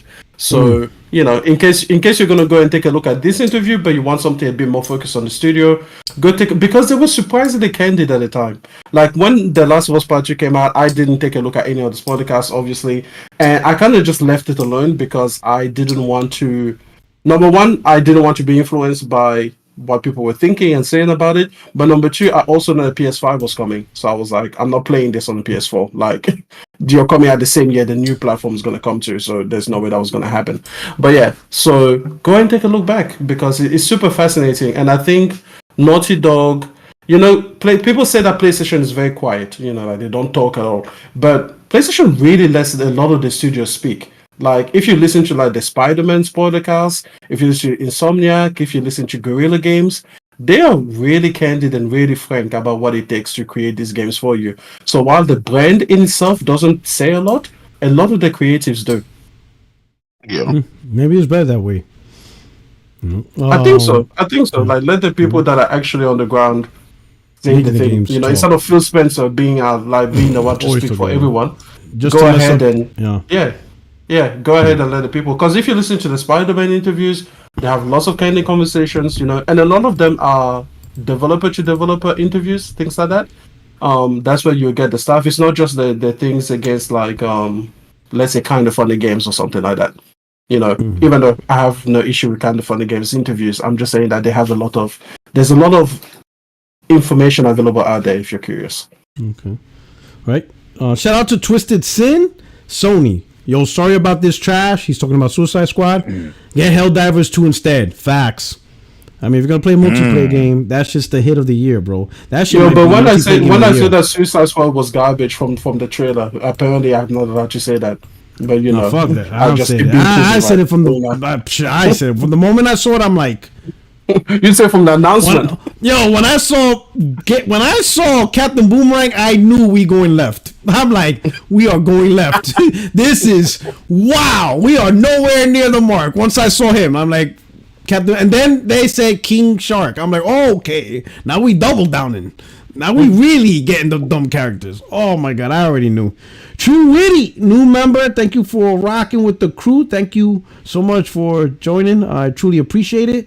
Naven Zor says, I bet $20 that next Naughty Dog game doesn't come out sooner than 2027, yo, you might be right, bro. That shit might be a launch PS6 game that's cross-gen compatible with PS5. Might be PS7 by the time we're done. Jesus Christ. All right. Malice Flare says Druckmann thinks he can be like Kojima. Kojima actually hobnobs with Hollywood stars and directors. They actually know Kojima. I don't know, man. Hanging around Denzel Washington. They know him now. They know him now. Yeah, they know him now. And my man's ready to leave. Shout out to Guapzilla. He says they didn't drag out Sarah's death. Why would they drag out Joel's? I don't think they will. But the only thing is, Pedro Pascal's a bigger star than the actor. No, they will not drag it out because the entire point of the shock is that it is shocking. Yes, it's got to be. But I don't think like first episode they're gonna do it. First episode. I wanted first 10 minutes. Nah, they've got to build up Abby, off the cuff. I want people to just be like, I just want people to sit down. The Last of Us, yeah. Oh shit! And then people have to watch the rest of the episode. Like you just forced. You're stuck. I want that shit to be like, I want people to be pissed the fuck off within the first 10 minutes. Oh, man. I want that. I want hell to come. The thing is, the way they do this, I know in the game is fine, but like the way they've done this in other characters, like with Walking Dead and things, you got to be careful because you don't want to like destroy that audience that you built up, and that people don't watch it anymore when he's like the main character dies like that. You're gonna have to build it up to show that fuck with their mind. The show. This is where the strong. I know, shock value wise, but you don't want to like TV is different than games because you already paid $70. We're Spartans. Throw that baby off the cliff. You find one thing wrong, throw that baby off the cliff. All right, we're Spartans here. We're gonna a freckle. Toss that motherfucker. Next. Oh man. We're Spartans here. No, but I will say this. They bash his head and then it goes to the title screen. I will say. That'll be even better. I will say this, and I think Extreme he touched on this. Movies and TV audience is maturer than the gaming audience, and I think Extreme you talked about this. Yeah, way more. You can go do the topics in movies and TVs that for whatever reason video game is still scared of because the audience is different.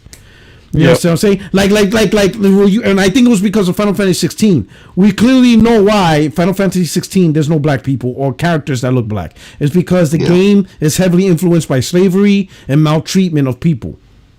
Yeah. So I whatever that bullshit excuse the Japanese dude said, when I played the game, I'm like, nah, he didn't know what else to say, right?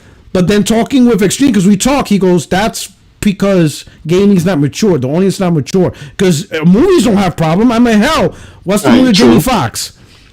True. Django. Right? We got Django. We got Leonardo DiCaprio saying the N-word like it was nothing. Yeah. No, but movies is different. There's a mature audience. So I could see people reacting different than what the game is. The gamers are all pissed off. Shit. Fucking about to get a director's award. They'll be like, that is so brave. The screenwriting is so watch inspiration. I'm just saying, like, from things that I watched on TV. When you look at Vikings, you ever watch Vikings? There are no black characters in Tales of Arise. That just hit me. Oh shit! I haven't. This guy brought up. Wait a second. What? Well, that is true. Yeah. Well, listen. There's no characters in Tales of Arise. I didn't even know this game. Yeah. I don't know what that was. No, because we were talking about last week, Tales of Arise, and it's a great game. But now I guess Extreme just knows. Wait a minute. Because you talk about the whole slavery. That's like, wait, hold on. There's no black people in Tales of Arise either. And Tales of Arise had nothing to do with slavery. Extreme. I mean, to think about it, right? Only in the last decade did we start getting video games that had black people in there. Because prior to that, there was literally no. Jesus Christ. Yeah, I'm telling you how like far gaming has that's kind of like been the norm for so long. It's not that long ago when we first got the first like black character on a cover of a video game was. So I'm just saying like. Shit, that shouldn't shock you. That shouldn't shock you. Listen, I finally got a Puerto Rican character because of Miles Morales. There you go. There you go. And that's probably the last time we're gonna see a Puerto Rican game. Exactly. Exactly. I'll never forget. I'll never forget that the article that said it was the exaggerated swagger of a black teen. I was like, what the fuck is that? Just, these motherfuckers like. Hey, no, hold on, panel. Hey, listen. The chat is not highlighting that there's also no black characters in Hellblade 2. Hey, listen. I don't care. But it's Norway. It's like Norway, right? They're like in Finland. I don't care. Yeah. I don't. Listen. I actually been to Norway. Oh, man. I was the darkest dude there. I was the darkest dude there. I'm like, oh shit. I felt like I was in fucking Valhalla. I was like, holy shit. Jesus like for real, it's like the women are like 6 feet tall. I'm like, holy shit, there's fucking Valkyries up in this goddamn place. Hey, listen. Everybody keep highlighting these games that no black characters in. I'm going to go after them. What the fuck? Oh, that's going to be your thing on your channel? Games with no black characters? You're going to be like a digital foundry of that. You should do it. That's zoom in your channel. Your channel will blow up. It will blow up. It'll blow up. Because that's like, you'll get the haters. You'll get like the fucking neo-Nazis on your channel. You'll get insane people on your channel. Yeah. If you like the Digital Foundry and you analyze games that don't have black characters, my god, bro. Yeah. Because I don't think anyone's doing that. That's not a stick. You know what they doing now? You know what the whole thing is now? It's like, okay, if you want a black character, then it's going to be a black character that's transgender, that's all of these other things. Yeah. They go all in on this one character. Haircut. And then the haircut's going to be fucked up. It's going to be all kind of shit. Just to say, hey, listen. I'd rather for you not to give me a black character than give me a fuck that. Don't listen to Jaydub. No, we need black people. He said, fuck up. We need black people. We need black people. Oh man. Okay? And listen, I don't care what land they're in. Okay, God of War is based in what Norway, like whatever mythology. They've got a black character in there. Okay, get that Sweet Baby Inc. Put black characters. I will stand behind them. Put black characters. Get Sweet Baby Inc. up in there.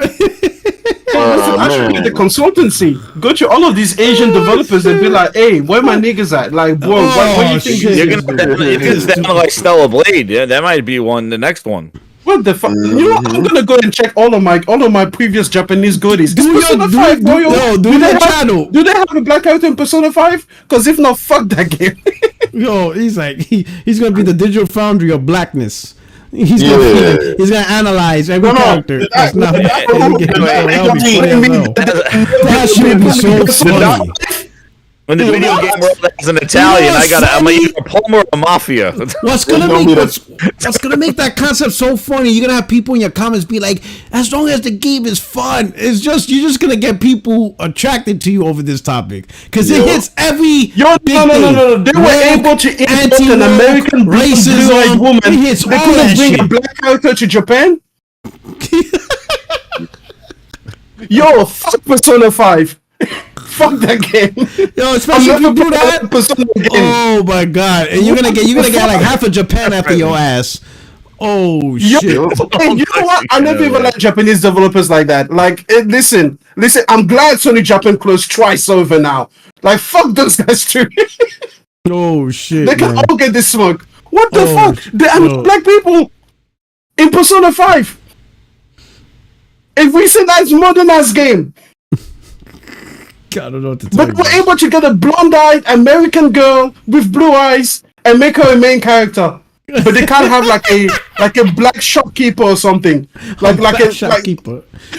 Like a janitor somewhere. Fucking start somewhere. Oh shit, my man said, oh man. Well, I forgot to finish Guapzilla's thing. He also said they cast all the people Ellie kills on her revenge tour already. Oh wow.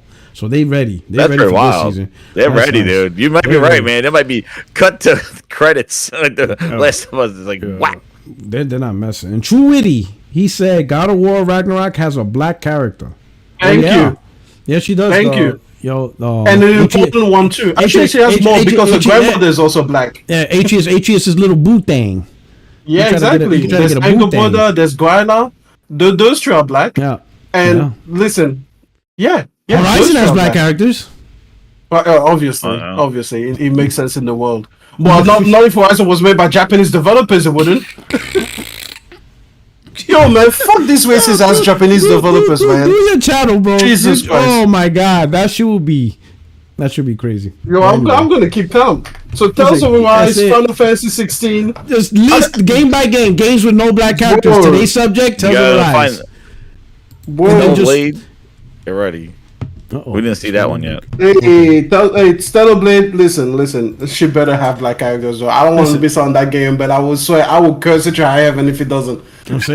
I'm saying you could forgive Stellar Blade though. Them yams. Yeah, I wonder if Ninja found to zoom in on that ass. There's no forgiveness. She needs to go and get a black boyfriend. Oh shit. What the hell? Yeah, what the hell's going on with this Twitter? What the hell is that thing? What was that SpongeBob thing? No, we scrolling past that. I'm like, yo, that's that Japan Hates Xbox account. That dude, I'd be like, man, bro. That guy wild, dude. Like, that dude was wilding out. I blocked him. I was like, yo, this dude is crazy. Japan Hates Xbox. I don't know what the hell was going on. I saw something hanging out. Oh my god, you know what? I'm gonna get in trouble. Let me go back to. Let me be safe. You gotta be careful scrolling through Twitter. Yo, holy cow, that's it. My shit got demonetized. Yo, anyway, I guess, yo, that's it. We about to close the show out. The eyes. I just saw something hanging off the SpongeBob. I'm like, what the hell? Fucking Japan. I'm like, wait a minute, what the fuck is that? I scroll right past that shit. I'm like, this dude got a SpongeBob chair with a penis on it. I'm like, I don't even want to know the context. I just scroll right past it. Keep that shit pushing. Anyway, bro, we're gonna do our outros, man. We'll start with you, Jazz. What's going on, my brother? Oh man, hey yo, keep it definitely awesome show, man. Hit that like button, and yeah, I'm just I had my show last night. I have some tunes I've been making and stuff like that, so check it out over there. It's a gaming grindhouse. Make some good songs and good podcasts every Monday. over there. At what time? Every Monday. That's right. At what time? Oh, at 8 o'clock. 8 o'clock. 8 o'clock on Monday.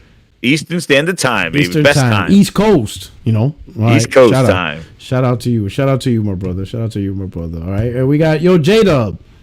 Yo. Y'all know where to find me, man. Yo, when we gonna hit up that HellDivers, man? We gotta save democracy. Hey, man. Let's try to do it this week, man. Yeah, man. You know what I'm saying? Hey, I'm 2 classes down to my degree. Or can I wait till I graduate? Man. I'm telling you, listen. When I graduate in July, oh my God, I'm gonna be fucking overdriving gaming. No, big facts. You guys have no idea. And shit. Big man. facts. But anyway, man. But what you doing? You doing anything on your channel? You streaming some craziness? I said I was gonna start back, doing a little bit more streaming and stuff like that, outside of just uploading gameplay. But man, with all these fucking games that's out right now, I've just been enthralled in it. And I'll be honest, I know games like Grand Blue Fantasy and Final Fantasy VII Rebirth. I'm at the final phase of the last boss on that one. I can't I don't like sharing the story and stuff like that because I don't follow it for anybody. Yeah. So I like to pay attention and listen to what's going on. Yeah, you need that. I'm playing Grand Blue. Yeah. I know, man. Grand Blue is so good too. Oh my god! Yes, it is. I can't see how gamers stream those games. Try to pay attention to the story and the chat at the same time. It's a solo experience for me. HellDivers is an excellent streaming game. I've been nonstop streaming that game. Absolutely, incredible game. It's so much fun, and that's why I'm not streaming Final Fantasy. And people don't want to watch. They want to play the game themselves for the story and stuff. Yeah. If you notice, you haven't been seeing people share much of anything on Twitter, and this is the first time ever. Because usually I gotta mute everything because all the homies they fucking always spoiling shit or just posting. And you can thank Elon for that one. We got to get that Twitter sharing back because I'm pissed. My photo modes are hurting because I have to download it on my phone and upload it there, dude. Oh, I didn't even try to do that. That was just it sucks. You got to download it on your phone then share it.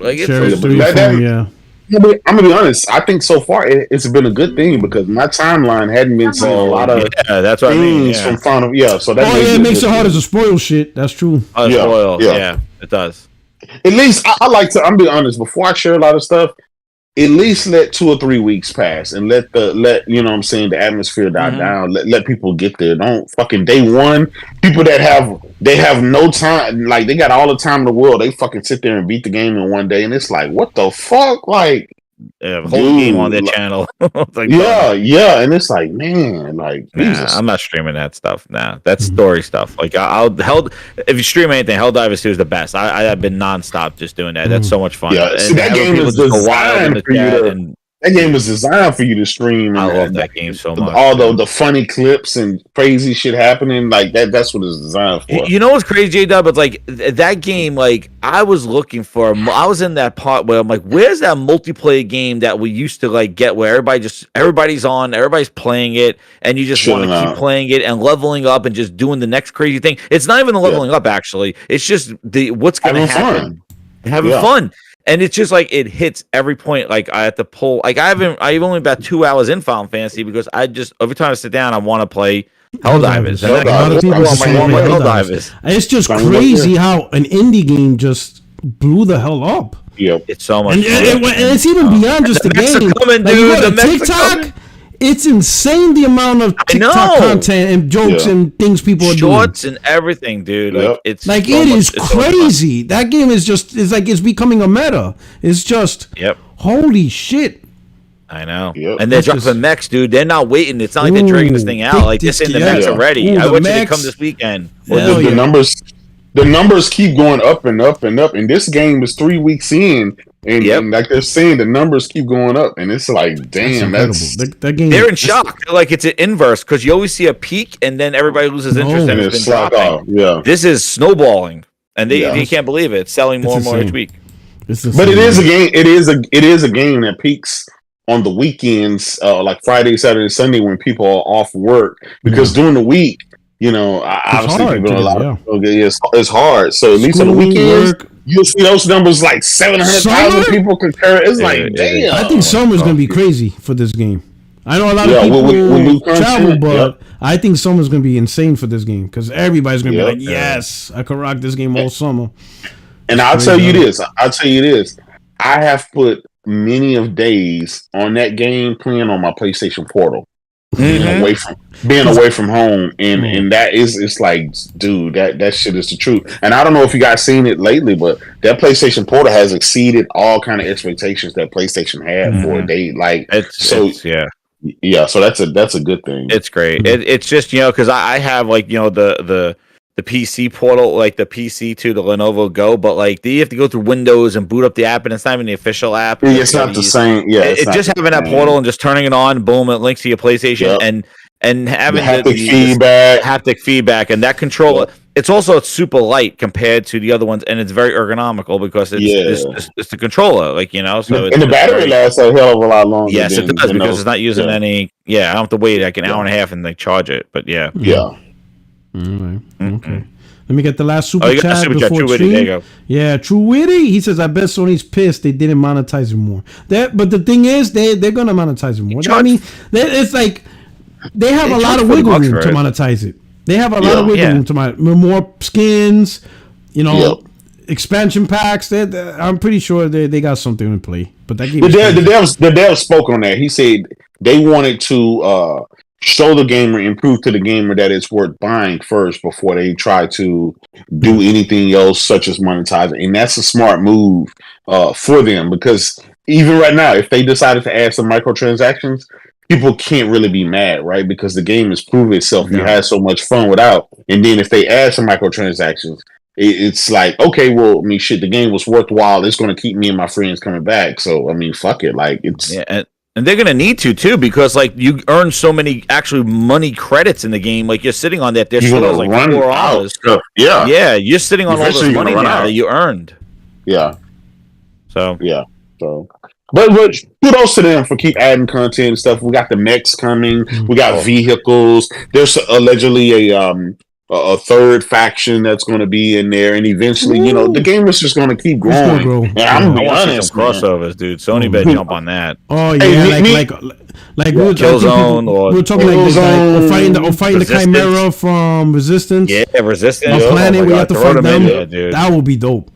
That would be. What if they got like the limited event, like only for a week, or some one planet is like getting attacked by this enemy, and it's like they animate the Chimera or something. Oh my god, that'd be insane. Well, what if they like get the actual like licenses to do like the Skynet thing with Terminator and they could do anything. You license shit, dude. They could do anything. Could get invaded. They got the model right there. All they got to do is launch a planet and just put Terminators on it, and you're done. And you're running events on that planet. Like the planets are the events. Like it's set up so perfectly as a game that just automatically just gives you content just by playing it, or just like what's new. It's a living galaxy, pretty much. Dude, you'll be playing, and then all of a sudden it'll start raining, and you're like, "Holy fuck, this shit is crazy!" Well, the storm comes in, you can't see anything, or you can't call any airstrikes. Like the dynamic weather and lighting and the sun. And Extraction, I'm gonna play right now. I was gonna play, I'm gonna go play it again. Yeah, Extraction always comes down to the last second on if you can get everybody in the ship, because it's always a battle. You gotta dive into the ship. How many times I got killed by this ship and landed on me? I was like, dude, then they got the game master that's watching the games, and he's adding more stuff or taking stuff out. That's crazy. Is fucking nuts. That shit is funny though. Doing drops and just having like enemy. Yeah, it's insane. Yeah, it's crazy. All right. Okay. With Jenna Hayes, she says, "Hey, Extreme." She says, "Final Fantasy Rebirth has a lot of black NPCs, and one of the main characters are black." I mean, they've got Barrett. They've got Barrett. Barrett, I don't mind them. Yeah, they're doing good. But listen, fuck Japanese developers. Oh shit! He started the war. Because I just realized it's not that the games are racist, it's that the developers are racist because it's a racist country. Yeah, that's what I just realized. They are incredibly secular. They barely ever invite people, and they want to advertise to the West, but they don't care about black people. So fuck them, and I will support less of the games going forward. Fuck this shit. That's my outro. Wow. Okay. Well, with that said, woo! This is your only friend. And use YouTube Streets. Balance Flair says, thoughts on HellDivers 2 having Metal Gear Solid 5 gameplay? You mean like stealth? I think you mean like momentum and different, like the way the characters are and the movement and stuff like that. Because they did show in Metal Gear you were riding that little mech thing, and you'll be able to do that in the. So I don't know. I don't think stealth will work because like I think the whole point is to be frantic and just actually if you play by yourself and stuff like that, you could sneak past them and squat and like and probably solo mode maybe not engage and stuff, and you definitely want to play less crazy like when you're by yourself because like they'll just trying to pop shit. Yeah, I've done it. I've snuck in, man. It's like an espionage. Like I'm like sneaking in, just doing my mission and leaving. Well, that's pretty. But then you get the HellDivers drop in, dude, to help you out. That'll be different. Yeah. All right. I just like nuking everything. Oh, I love that. Incredible. But hey, this is your only friends YouTube Streets PorterRock77. I hope you guys enjoyed the show. On your way out, hit the like button. To all the people supporting the channel, to people in the chat, for in the super chats, thank yous for those who joined. A special thank you to those who provided free memberships, gift memberships to everybody in the chat. Spam the smileys as best as you can. Are there black people in Elden Ring? I'm not done. Oh shit. You're in the chat. Are there black people in Elden Ring? Oh man, this guy we got him started. We ending the show. Yo, we out of here. We out of here, dog. My man's gonna pick everything. He's gonna look through a list now. Games I played with no black people. Oh man, it's a wrap. It's over. You guys take care. We're out of here. Peace. He said, "Is there black people?"